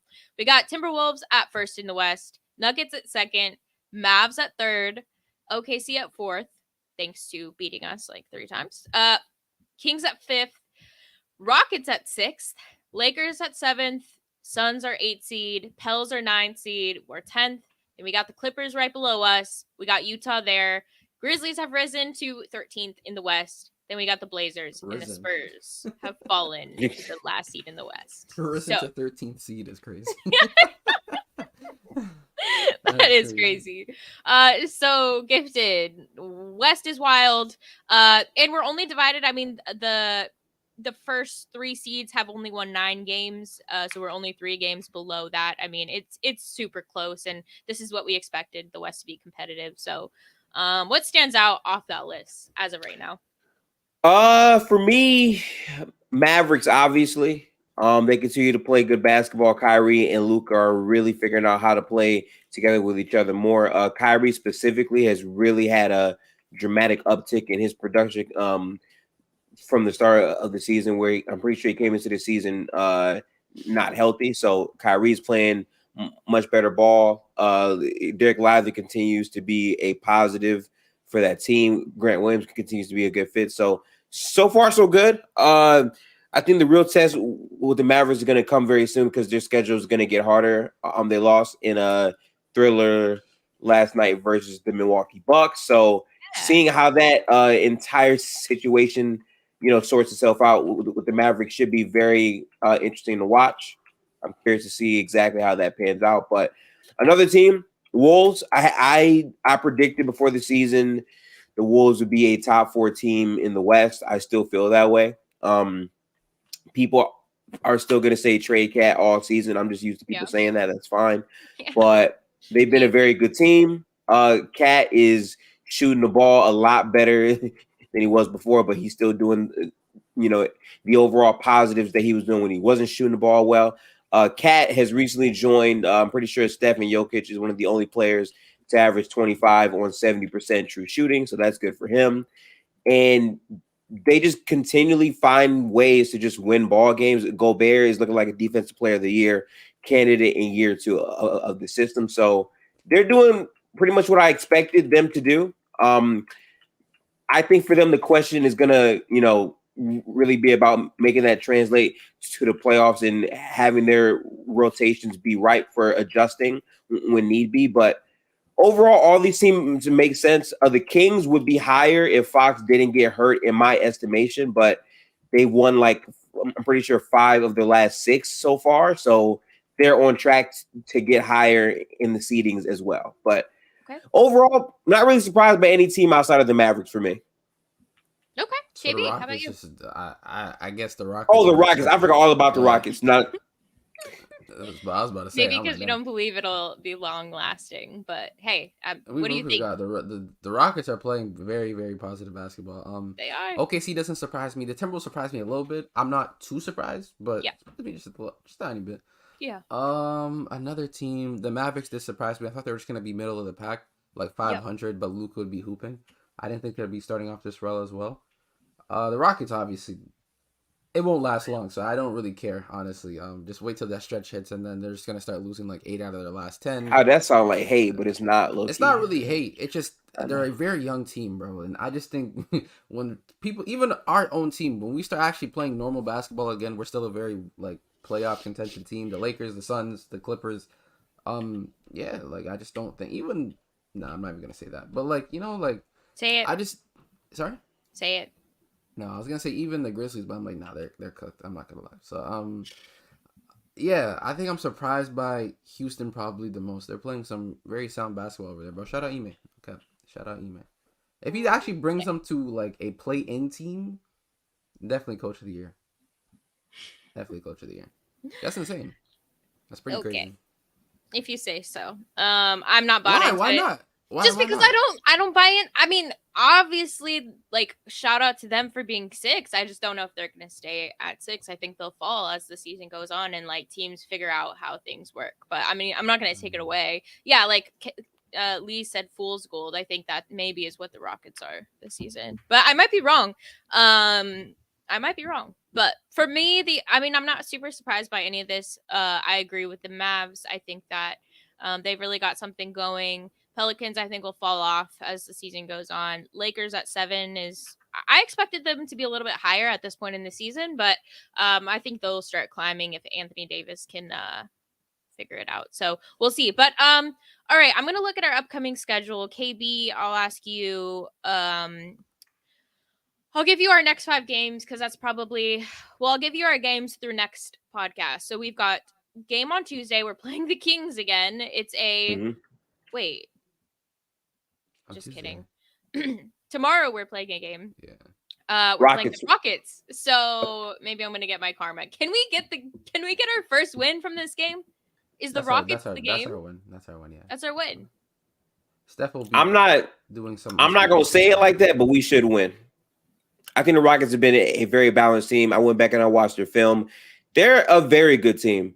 That's a team that you have to earn the win against for sure. Their athleticism and what Operation Shingun has been doing for them has been very, very good. And they haven't been fake. I mean, their effort in terms of how they've played defensively has carried them through a lot of their games. Even our last game went to the wire and Steph had to send them home in the fourth quarter. So I'm not just counting them as, oh, yeah, that's an easy win. But I do expect us to be able to win that game. Okay. I agree. I'm going to take a win on that. KB, you saying, okay. So, all right. We got wins all around for that game. I'm feeling good about that. Okay. Then we have a rematch with the Phoenix Suns, who obviously beat us initially in that first game of the season. And that was only with KD and Book at that point. But Beal's out for an extended time. We get that win, KB? All right. Gifted? Also in that game. You said the Kings, right? Suns. the Suns. Suns are interesting. Is Yeah. Bradley Beal playing? Probably not. No, he's out for 3 weeks at least. Is this on the road or at home? At home.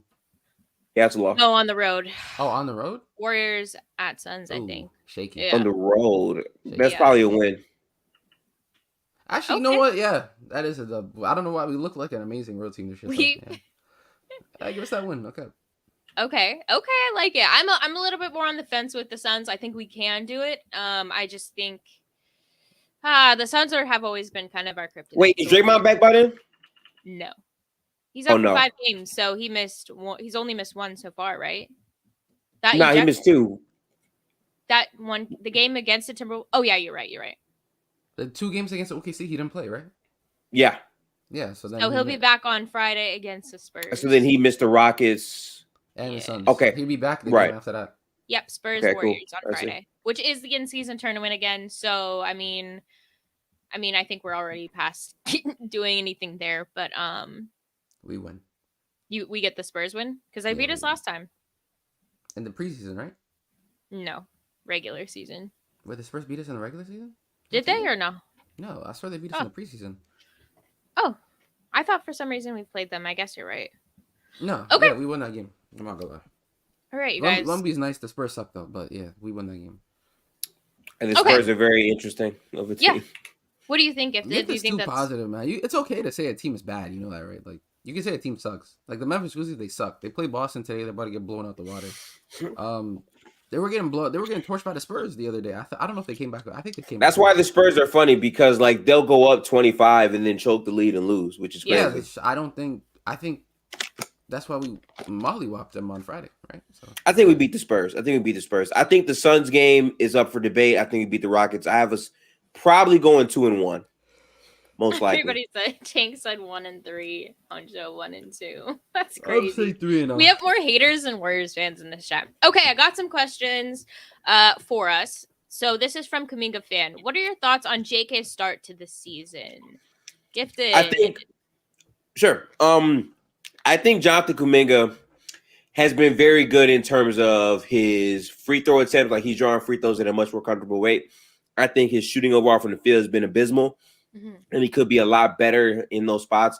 I think his defense has not been great. I think he's had moments where he's looked good, but I think overall his defense has not looked great. He's been in too much foul trouble, and he needs to be a lot better in that area. If he wasn't in so much foul trouble, he'd probably play more. But I think so far he's been solid. I still think like the next burst for him is going to come later into the season as we get deep and we get super familiar with our roster. Okay. Okay, so I'm a little on the fence with Kuminga, right? Okay. So let's start off with the negatives. I think defensively he's looked. I'll be honest with you, I disagree with Gifted. I think defensively he's fine. I think there's some moments where I realized that he's high motor but low. I don't want to say low IQ because he's not stupid. Just bad decisions, right? Where he would pick up guys 94 feet or pick up guys high and play at like really tight, close quarter defense on guys who you just don't have to do. Like, there's no reason why you're picking up slow-mo at the hash mark and when the shot clock's running down.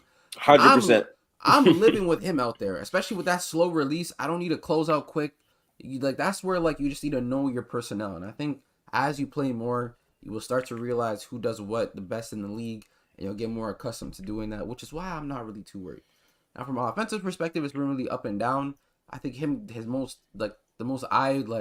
most pleasing part to me is him getting to the basket and getting to the line and converting his free throws a lot. The mid-range has been up and down. The three-pointer has been also up and down as well. But the reason why I'm not as worried is because, like I said, the person who was supposed to make sure that he actually gets the looks and quality looks in Clifford Paul, is not doing that. He's just running offense with Dario Saric. Now, our offense looks fine off the bench, and our defense has too. But, like, it's not going to help him in his growth. And if you want him to be this off-the-bench guy, this next guy up type of thing, it's not going to help our bench at all if you're just making him only a cutter. Like, only a cutter. And that's not a bad thing to be only a cutter, but you need Kuminga to do more. Like, especially in these later down. Like, if you're keeping him, you need him to make these leaps, especially now where this is a season where, realistically, we're just not going to be competing for a title. I'm sorry to tell y'all that. So, like, you need to make sure he's getting these minutes, getting the ball in his hands, getting these reps to be comfortable to play in situations. So I'm still seeing him in situations where he's trying to operate in tight spaces. He can't create separation sometimes, or everything is just like Giannis ball, where he just tries to bully everyone and get to the basket like that, which works, but it's not going to be as effective as he thinks it is. Like having the ability to put the ball on the floor and actually create for yourself and using those athletic intangibles that he has will best benefit him. And someone like Chris Paul should be helping him in terms of that, and he just hasn't been. So that's why I think his offensive limitation looked a little worry. Like, I don't, is it worrisome? Is that the word? I guess. Like, yeah, like that's why it just looked a little shaky. So I think defensively he'll be alright. I think he just needs to know his matchups. That's been a problem since he came into the league. But everything else has been just like, just give it a little bit of time. I'm not really too worried about Kuminga, honestly. I think he'll find his stride. So if we're in, let's say we are at the end of the season, okay, and we're about to go into the first round of the playoffs. We know how Steve Kerr likes to play with 7 guys, and he's very careful to choose who he brings up for those extra minutes. Do you think he's going to choose? Do you think he's going to trust Kuminga more with minutes, or is he going to trust Moses Moody, or do you think by that time there'll be somebody else out of our younger guys that he's going to start playing more? Whether that's B Pods, whether that's Trace. Because right now, from what I've seen, I'm actually trusting Moses Moody's minutes more. Now they're different minutes. Obviously, it depends on what you're needing.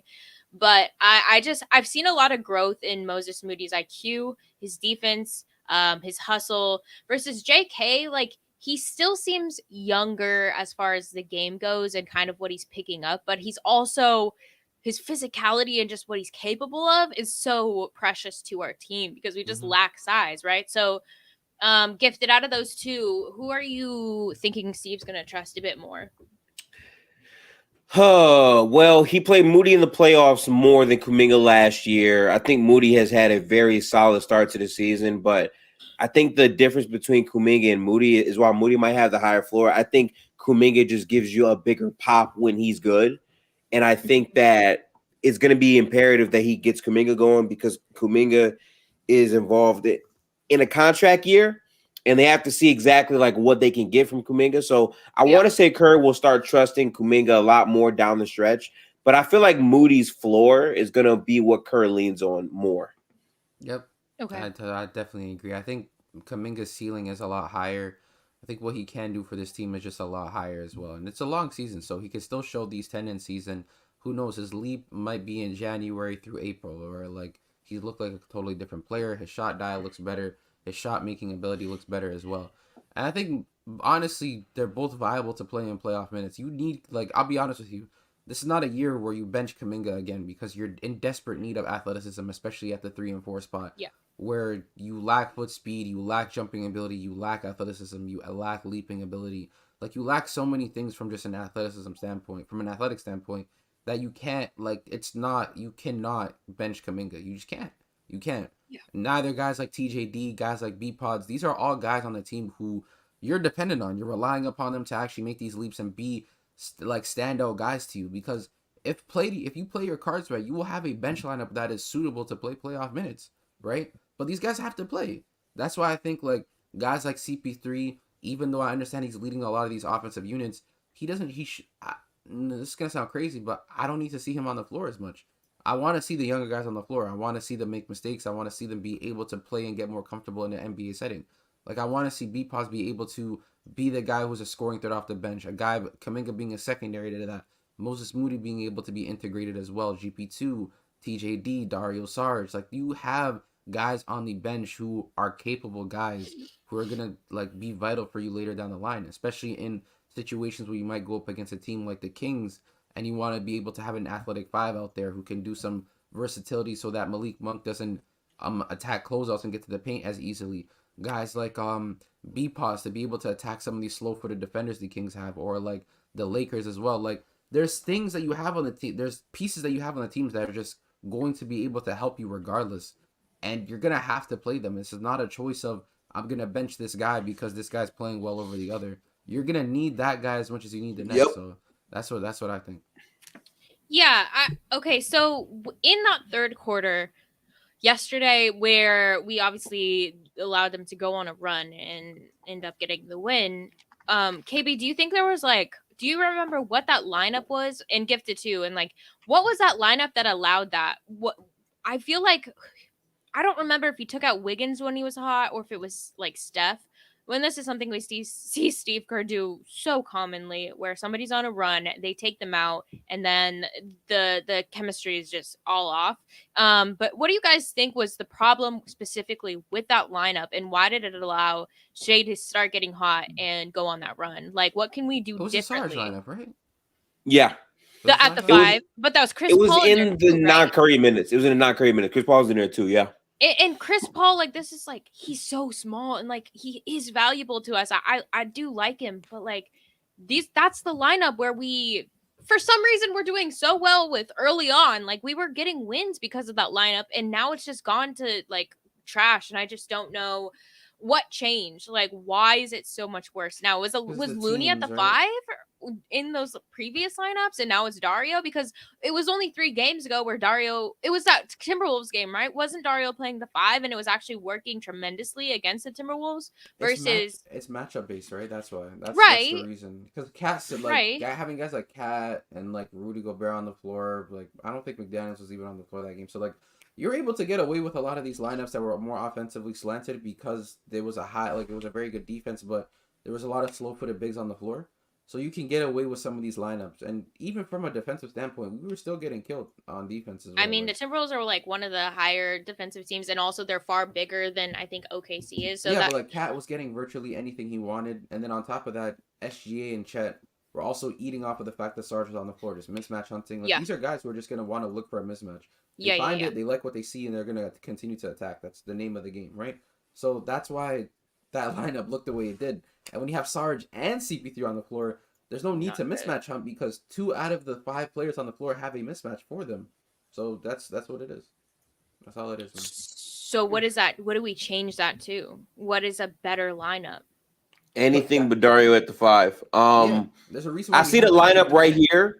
Yeah. So it was actually Curry was on the floor. Yeah. It was Curry, it was B Pods, it was Moody, it was Kuminga, and it was Dario Saric. But not run happened. Steph was sitting out. No, that was during the run because initially the score was 81-65. Then they cut it to 10 points right here. I'm actually watching it back right now. Okay. And then when did they pull Steph? And then Chris Paul came in, I think. I think he got pulled closer to the 2-minute mark in the third quarter. I'm fast forwarding right now to see. I feel like he was out a bit earlier. Yep. So he just got pulled. So this is near the 2-minute mark in the third. Warriors are up 7 points. And then now OKC just scores all these points within a minute here. That's actually crazy. So they cut it from 80 to 87 to 87 to I think 85. Yeah, it was 85. In a minute. Yeah. That was kind of wild. Yeah, and a lot of that was Shea, right? So okay, so yeah, non-Steph minutes, obviously, but also so no Dario and CP3 in the same lineup. That just doesn't work if we're going up. I think Dario can work on the floor as long as you're not asking him to be the 5. If you have Draymond back there as a backline, I think that's fine. But having him as the sole backline makes no sense. So yeah. It can't be Dario and a whole bunch of guards, is what I'm saying. Yes. Yeah. Well, that also takes away Dario's ability. I mean, he's a beast. When he's getting boards and he's in the paint, he can do it. And he for all we have right now, I'm grateful for him. But it also takes away his ability to focus on some offense versus trying to play defense and be that 5. It just doesn't work. So once we get Draymond back, and I don't know what the deal is with GP2. I guess it's not a serious, but I mean, he just keeps going down. It's actually insane, which sucks. But what, TJD? No, GP2. I know GP2. GP2 she's talking about. It's just a little sprain. He'll be all right. Yeah. It was it was an awkward landing. He landed I think someone's foot and then rolled his ankle. So it's okay. He'll be all right though. I just think you're right. Sarge has been great, but he shouldn't be asked to do a lot of the defensive responsibilities that he's being asked to do. You have an entire center, which I don't like I get it, he was out last night because of injury, but even when he's there, like he's been available.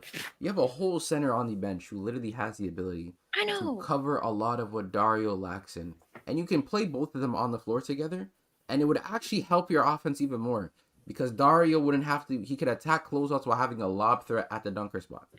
And use him now. Use him now so he's playoff ready, or at least playoff aware. You know what we could do? If It's Steve Kerr was something like actually that, if Steve Kerr was actually using his brain, Dario Saric handle isn't terrible. You could literally run inverted pick and rolls with Dario Saric and CJD if you wanted to. You could legit do that. You can. You can, but You can. You could. It's an now. option. Will they just switch it? Probably, but like you could do that. Like that's what I'm saying. Like that's. No, his handles are they're decent for sure. I mean, yeah, no, Dario is like he's such a solid player, but I said inverted. Sorry, the 4-5 pick and roll. That's what I meant to say. But yeah, like.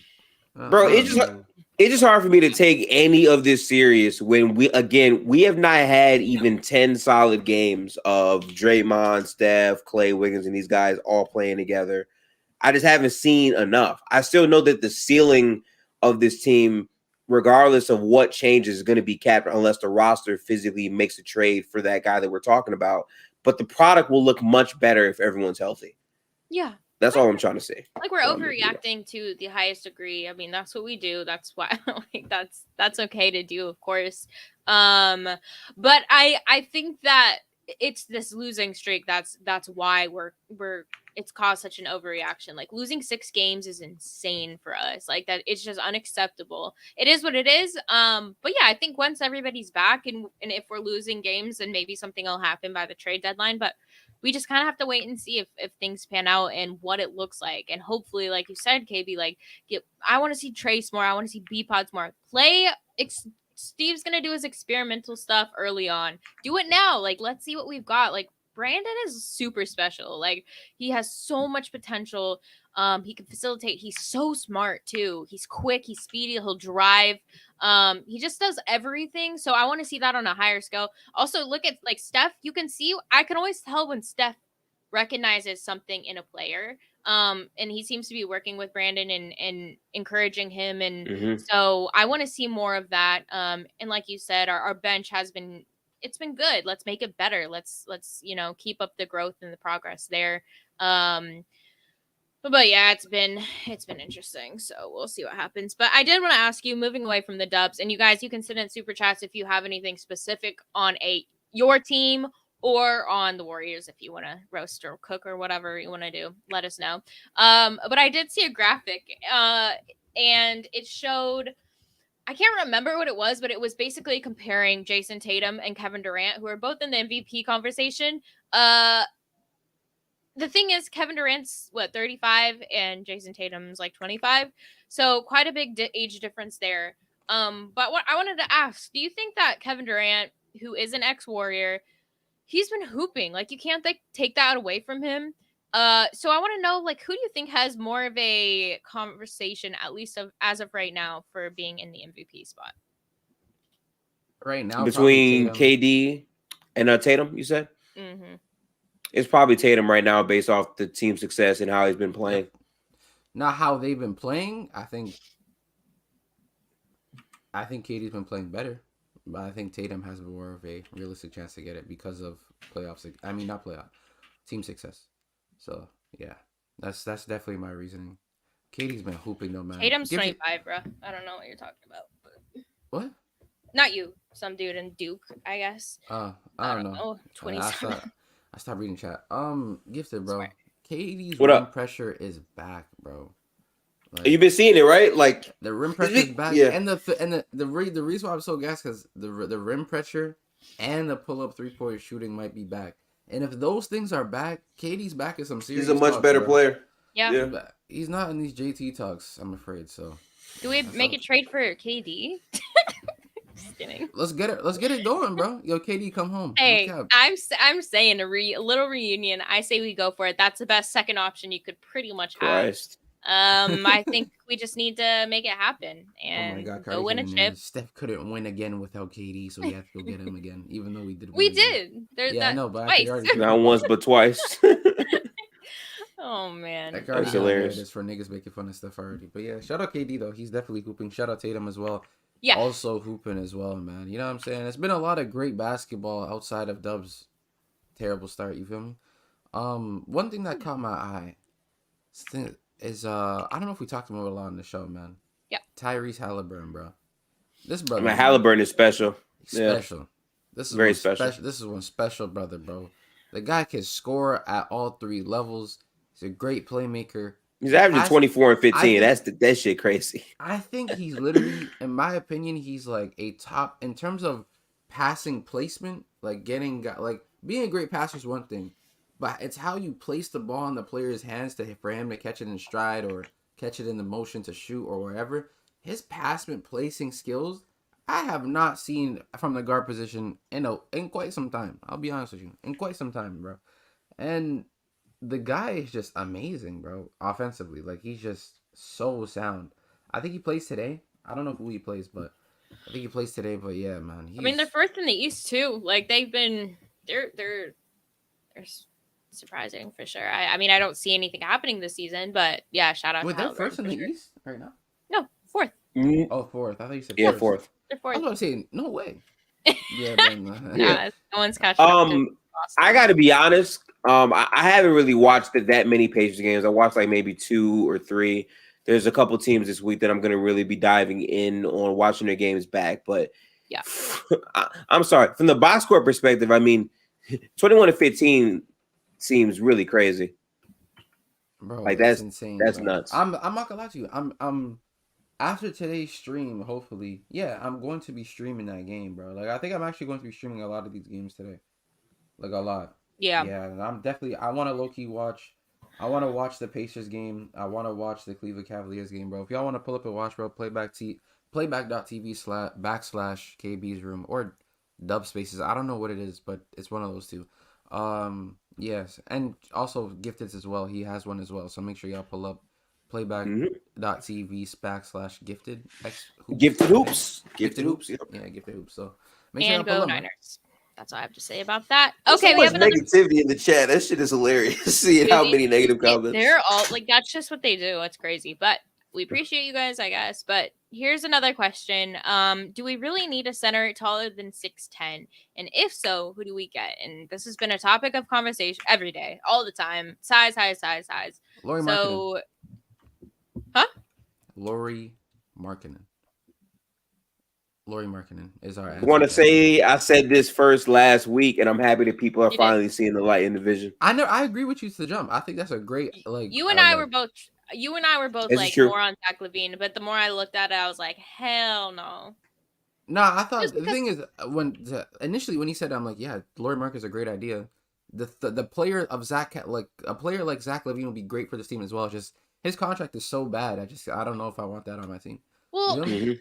yeah, and So, and yeah. I just don't think either is happening. Like, what have you seen our luxury tax? Like, the It's even crazy. make the It's trade, OD. like that's gonna cost. But like, listen, with it's Draymond being out, we saved like $3 million on the luxury tax though. So did hear that. Did hear that. hey, you know, Warriors losing but stay winning. Come on, man. Come on, bro. We Warriors find losing, ways but to they win. We find ways Thoughts to on win. Brandon Miller? It's not a Warriors question, but any thoughts, you guys? I just No. saw a lob from Melo to him. You don't like him? It's not I don't like him. I legit have not watched a lick of Charlotte Hornet basketball. All Oh. I know is LaMelo is hooping right now.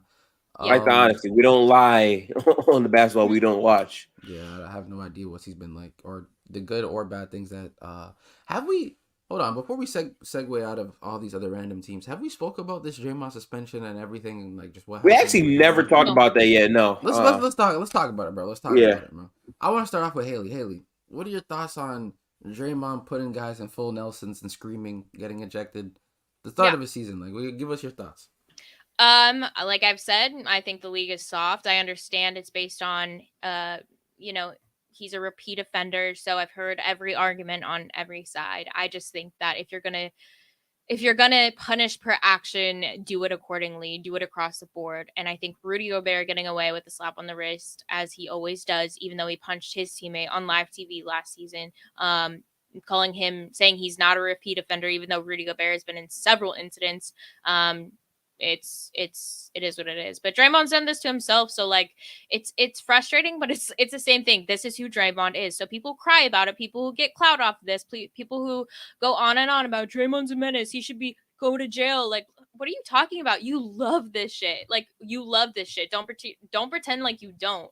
And that's a crazy thing. I was on Fluent and Chill, and obviously, like, they disagreed with me, but I know I'm in my bias. I'm not going to say I'm not wrong. I probably am, and that's fine. I don't really care what you think. But they were praised. They were like, if Kat had punched Draymond, it would have been sick, because it's not something we would expect from Kat. We would praise a player who gets violent for their teammate versus Draymond, who was, out of all the suspensions that he's gotten, this was the one I was kind of like, I get it, but also he could have done a lot more. He could have been violent. He went and protected Klay, and everybody who says, oh, Klay started, you didn't watch the whole game. No, he didn't. Like, Klay was literally had his arms stretched out as a defender, and Jaden McDaniels was tripping out. And I get this game started off.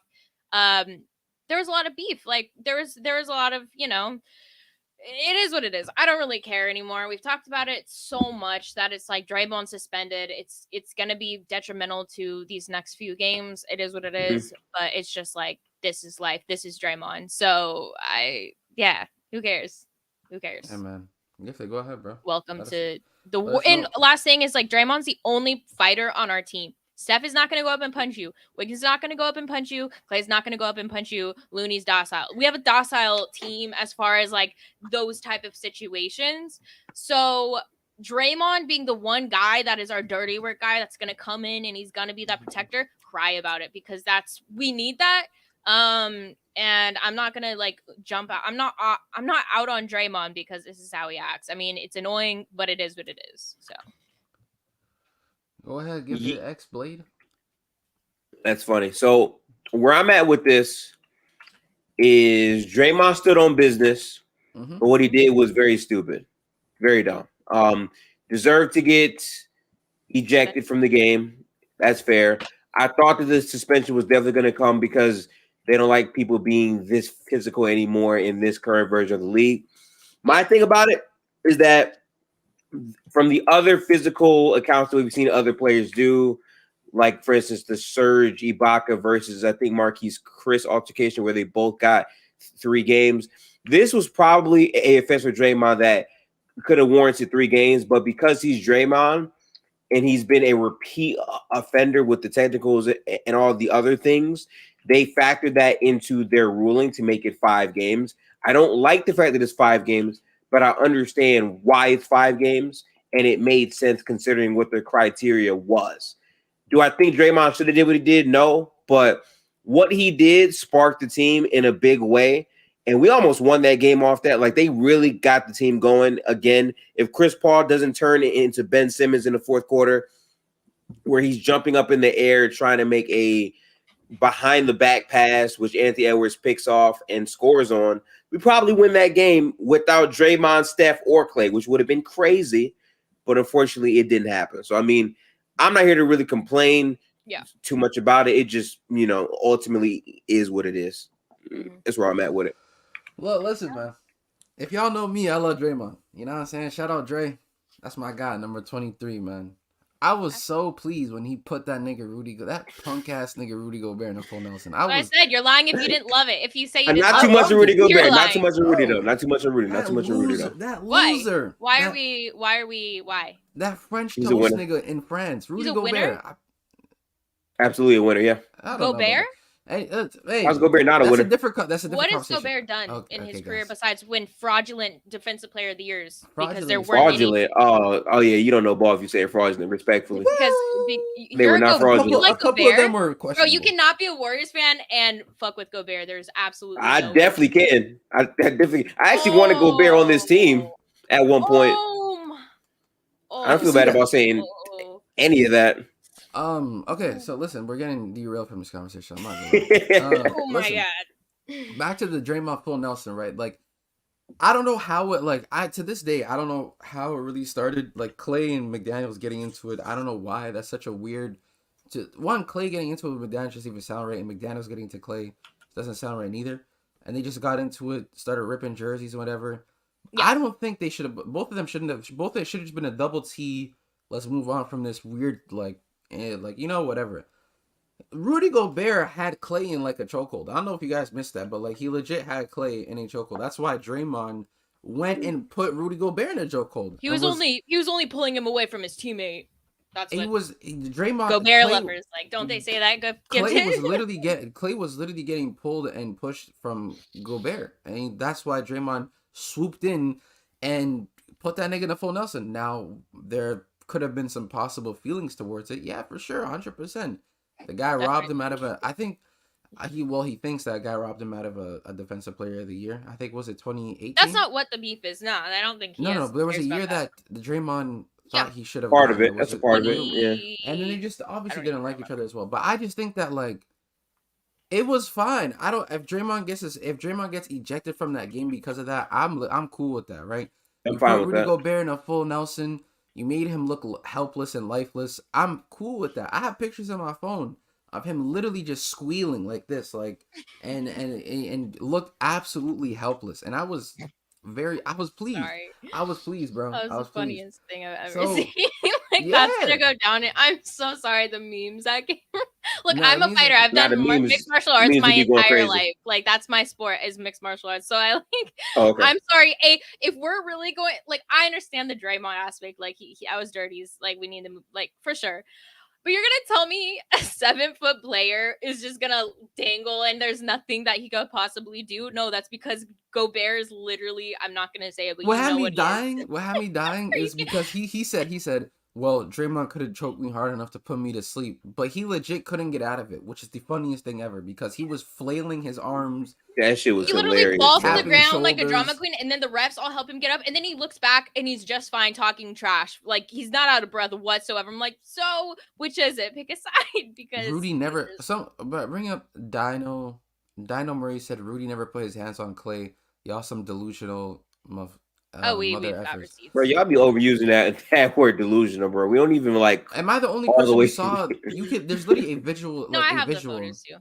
There's Yeah. a visual of Klay being held and I don't choked think the by intention Gobert. outside with them. I don't think Gobert's soft. So I don't think the intention for Gobert was like death. I think Draymond blacked out. Like you can see after he like let go of Gobert, Draymond blacked out. He blacks out. Like he has emotion. Nah, yeah. I think Draymond Yeah, just saw He's a Klay fighter. Like being that's held just by Rudy Gobert and just wanted to defend his teammate. Now Yeah. there was also some like tension between Rudy Gobert and Draymond as well that I think he just Yeah. wanted to let out too. So like Yeah. it could have been a little personal, but he was trying to help his teammate. Now I'll be honest with you, it is an ejectable offense putting any nigga in a chokehold live on an NBA court. Yeah, get him out of here, Bro, like get him out. I'm not gonna sit here and defend Yeah, that. That's yeah, it. no, Yeah. no, you gotta go. Just because the of, only like, reason- like just because from like league optics that you can't have that. Like you can't do that. But it Bro, was that's fire. that's fine. But then at the same time as well, like I don't know how to all people Rudy Gobert got to stay in the game. I guess he always does. I mean, he's soft. He's soft. I think how it should have went is Draymond ejection, Klay, stay in the game. Klay and McDaniel stay in the game.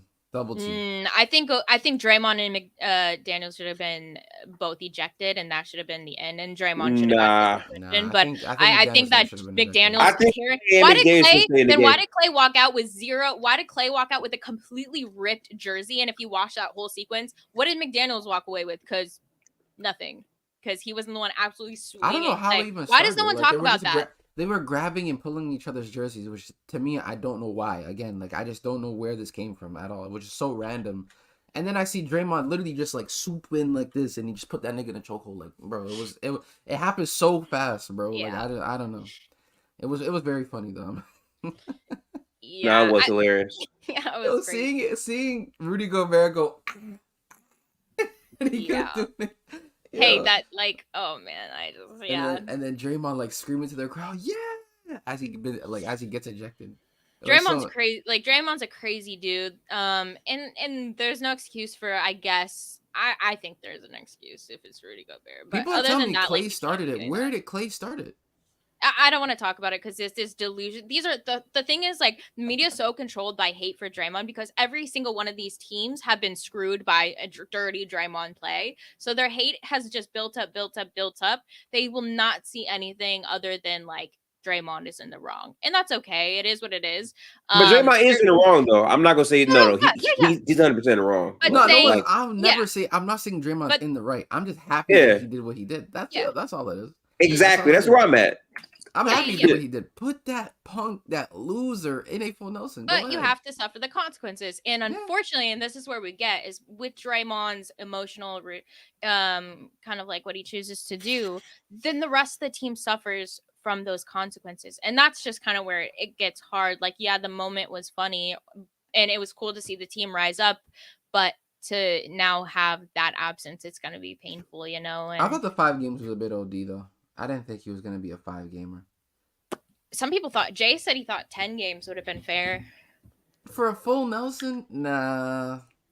I thought an ejection was already enough. I thought let's just keep it pushing, guys. Like, come on, like we don't need to suspend in 5 games. Because when they add stuff like, oh, because of Draymond's history, I'm like, that's a bit unfair. Because like, I get Draymond's history, but at the same time, he's seen a teammate in need and he just tried to help him, along with other reasoning. So like, those other reasons don't really matter. You feel me? It's Gobert, man. Come on, like it's Gobert. No one said anything when Gobert was touching up Klay. I don't know, because he was defending his teammate. But then when Draymond's coming into defense for Klay, it's ill intent. So like, I don't know. So, okay. Well, we all have differing feelings, even between Warrior fans. So it is what it is. But I did want to ask. So on a scale of 1 to 10, Gifted, we'll start with you. Scale of 1 to 10. After what we've seen, a lot of ups and downs. It's been a season for sure. How confident are you that we could legitimately win a chip? I don't want 1 to 10. 1 to 10, probably like a 3. Okay. KB? Honest opinion. 2. Okay. Give me your thoughts on why. Our team lacks size. This team lacks. I'll be honest with you. Our team actually lacks, especially in the starting lineup, some foot speed. Especially on the defensive end, we get beat a lot off the dribble. The secondary shot creation problem is going to be an issue in the playoff setting because you need guys to step up, and you need a legitimate secondary to step up. And we just don't have that. And there's too many teams in the. And the reason why I'm saying this as well is because the Denver Nuggets stand in our way, and they have legitimately every counter to what we try to do offensively besides Steph. So that's why. Okay. I think we play other teams. We also pose problems, but to me, it's just the Nuggets are so far clear of every other team right now that like I can't look at any other team serious besides the Nuggets at the moment. So, but it's early though, so I'm a patient man. Well, kind of. I'm a little bit of a patient man. I'll wait and I'll see how our team looks. But right now, I'm not confident at all in us winning a championship at all. Not even going into the season, I wasn't confident either. So, yeah. Gifted, how about you? What are your honest thoughts of that rating? I think that's fair. I mean, this roster, again, I said it had an outside chance to be able to compete. It still has a chance to win a title, but in terms of the roster construction of what we're seeing, Andrew Wiggins and Klay Thompson have to put forth consistent campaigns in the new year to really give this team a chance. And I think having a lack of a secondary scoring option that can consistently create advantages and you know what you'll get from them is really going to hurt the team more. And it feels like Steph is going to have to be playing at an MVP caliber level again to really maximize that. So until that change is made from a ceiling standpoint, this year remains what I said it was going to be, by the way, in the preseason. This is a transitionary period, which a lot of people aren't going to want to hear because obviously you don't want to waste too many Steph Curry years. But from a cap perspective, from the new CBA rules and all of this, Golden State is just not built to be able to maximize their window this year unless some crazy things happen and we wind up with the answer to some of those problems. So they still have a chance. I think they can still be a pretty good team in the West, but in terms of beating the Denver Nuggets, going to the finals and beating whoever comes out of the East, I think it's unlikely. Yeah, I think we often see like indicators of a team if they're contender worthy, and I think it's hard to say we haven't really had a chance to see the team yet, but it just doesn't seem kind of like what Steph said in a post game. He said the team has to buy into the mentality that we are the best team in the league, and there's definitely an absence of that. That just doesn't exist in the Warriors locker room as of right now, and not to say it can't, but yeah, it's just in comparison to like the Celtics, the Nuggets, we're just so far behind, which is painful. So Is real quick, I didn't mean to break you off. no, you're good. Is Tank a Lakers fan? I forget. Like, Lakers, OKC, and something else. He's all around, but I think okay. OKC's. He said us when it's Lakers, but he also says us when it's OKC. Okay, no problem, no problem. Okay. Think, you can share what you are. Yeah, I'm not gonna lie, we suck, bro. I don't tell you, we think Yeah, all we got yeah. all we got is 30. That's all we got. All we got is 30, and that's about it, bro. Which is like exactly what you said, Gifted. Like we're paying the price for what we got in the past, right? Where we got KD, we went into insane luxury tax, and now we're paying that price. We don't have as much to work with, and it's hard to watch because it's like I kind of talk trash about players who dip out on their teams and go to better situations like Harden and KD, guys who, they're ring chasers. But I also feel bad, like as a fan, like there's nothing more I want to do than see Steph win at the highest level. And I don't care what it, like, are you guys at a point where it's like, I don't care what we give up to see that happen?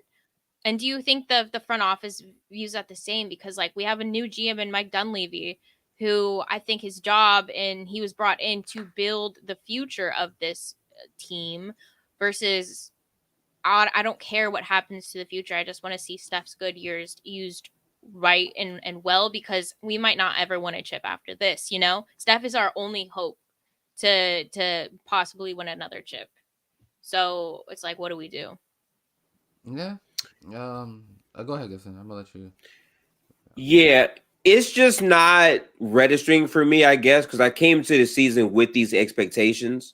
Obviously, a 6-game losing streak is not what we anticipated, but we still were above 500 in the first 10, if not just evenly 500.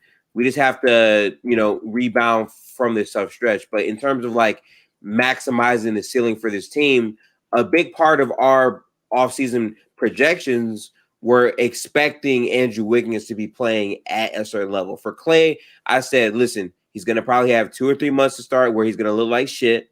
And then he's going to have a 2 months pay where he's an all-star. And then he'll be very good. And then in the playoffs, it's really depending on like the matchup. And normally he averages like 14 to 16 points in the playoffs or whatever. And that's what we'll get. Like, that's what I fully expected of Klay Thompson. So I'm not really moved by how things have looked so far, because the ceiling is all I care about. Because the ceiling is, can this team win a title or not? And that's a much harder reality when Andrew Wiggins is underperforming dramatically to what we predicted, and Klay Thompson is really doing what I expected Klay Thompson to do. So Yeah, for me, not really surprising as much, and it's a super long season. I hate this idea that like after 12 games you have to just panic and just throw everything in the trash. When we came in the season understanding what the construction of this build was going to be, and we still haven't seen like our core guys play a bigger sample size of games together either. So I'm kind of level-headed with it. Yeah. Same for you, KB? You kind of just knew this is what to expect. Nah, yeah, I knew, but the reason why I'm reacting the way I am is because when you see it actually happen in real life versus the expectation of you already knowing the teams are going to meet, it's a lot different, especially how you're losing. It's not like you're just getting blown out by the teams that are better than you. You're losing to teams that you can still compete with relatively if you just make the correct sound decisions, even with your limited roster. And you're not doing that. Shout out to Steve Kerr. And a lot of our players who just came having extremely bad starts. Gifted is right. Klay usually does have a very bad start to the season. Mm-hmm. But I'm not sitting here and getting used to Klay bad starts, then 2 month stretches of all-star play, then a stretch in the playoffs where he plays terrible yet again, because Klay, as we all know it, is a extreme playoff dropper. So I'm not going to sit here and act like as if this is what we need on a championship caliber team. Because it's not 2015 anymore. We can't get away with someone being extremely inconsistent while other teams are not have the correct pieces to be able to counter what we did. And everyone is pretty much does have that set counter, and we lack that, and that's how we're looking the way we look. So Wiggins, I'm not too worried about. He got off to a bad start. He'll be fine. Draymond Green needs to just be back. Kevon Looney looks fine. Steph is going to be Steph regardless. The reason why I'm harping on Klay so much is because that's supposed to be our secondary scoring option. and the guy reeks. So I can't sit here and keep defending that. And then also on top of that, by Steve Kerr not playing the correct guys off the bench to be able to play, even though our bench lineup is still playing primarily well, that's why we lose games like the OKC Thunder, the Cleveland Cavaliers, even the Minnesota Timberwolves as well. You're losing games to these teams because of those like stretches where you're putting out subpar lineups that just don't make any sense. Like I'm seeing lineups with like 4 guards in the center when Cat and Gobert are both on the floor. Like, why is that even, like, why are you even thinking of running small ball against these lineups? None of these guys have the ability to attack, mismatch hunt, and do all the things you're accustomed to seeing when you're actually coaching and wanting to go for these small ball lineups and make them also go small as well. So you can't play this, oh, I'm going to go small ball and expect you guys to shot make when you have 0 shot makers on this team besides arguably the best one in the league in Stephen Curry. So I'm not going to sit here and, even though I'm expecting it to be mid, sit here and act like as if I'm pleased and I'm not going to react a certain type of manner because it's been pretty hard to watch, especially given the start that we had. We had a 5-1 start. I was blown away. I was not expected, but I was like, okay, maybe I was thinking of being a little bit too hard on them. We might be easing ourselves into like a top 4 seed this year. That was not the case at all.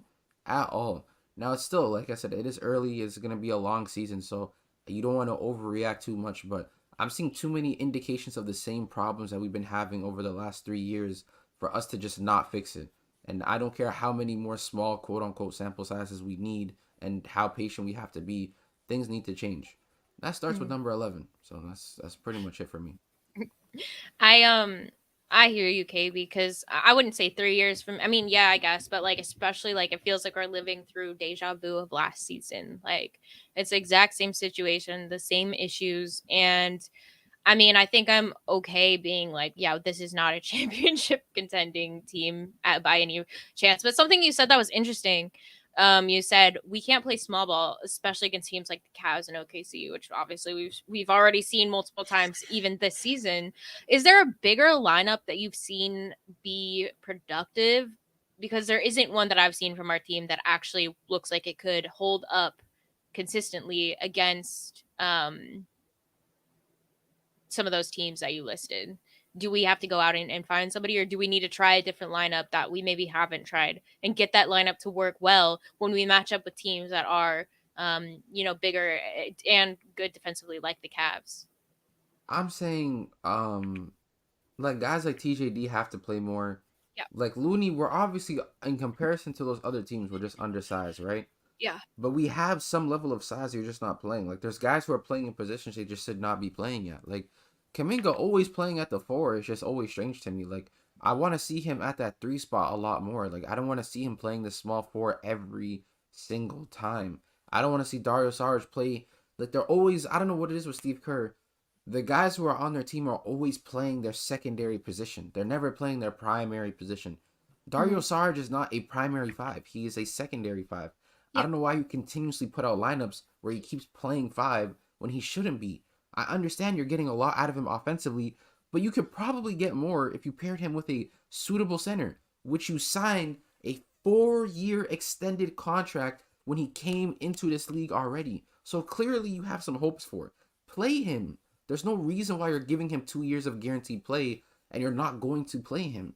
Play him. Granted, that's what he said. Play him actual minutes. Like that. Like I don't understand. Oh, what did Brandon say? Brandon said he said that's a dumb take by KB when you literally just said whatever. We're not gonna. He's not listening.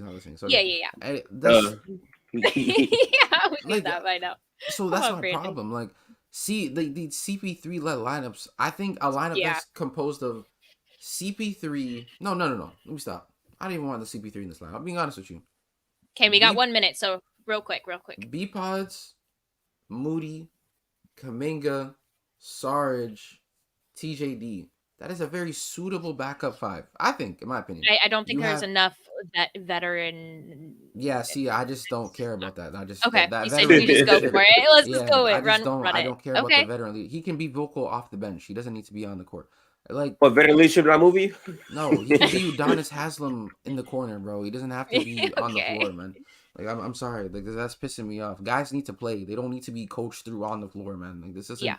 I know we're giving in-season walkthroughs, and we need these games. We need these guys to be better. Like I don't know. Yeah. I think there's just better equipped lineups for guys to play. I'm not saying CP3 shouldn't play at all, but there's better lineups for better situations, and you just haven't been making those correct decisions so far. Yeah. And I think we need to be better. That's it. All right, we have to hop off. We have another show coming on after, so make sure to stay tuned for that. But you guys can definitely go follow us. Guys, you want to drop your handles real quick? Yep. Well, you can find me all things gifted at Gifted Hoops on YouTube, playback.tv/Gifted Hoops, where I will be watching some games as well. I'm also going to probably be doing some games on Twitch at Gifted X Gaming. So all things gifted at Gifted Hoops, also on the YouTube. That's me. AB. Y'all can catch me on playback. You know what I'm saying? I'm not gonna lie to you, chat. I have not been uploading that consistently on the YouTube. I've been locked in on playback a lot. Just drop your handle real quick. We gotta jump off. Sorry. Okay. Yeah. So playback.tv/KB. And KB Noseball on YouTube and Twitter as well. You can find me on most platforms that way. Appreciate the love and support, y'all. Make sure y'all subscribe, like, comment, share this video. And yeah, peace easy, y'all. Appreciate you guys. Have a good one. Catch you.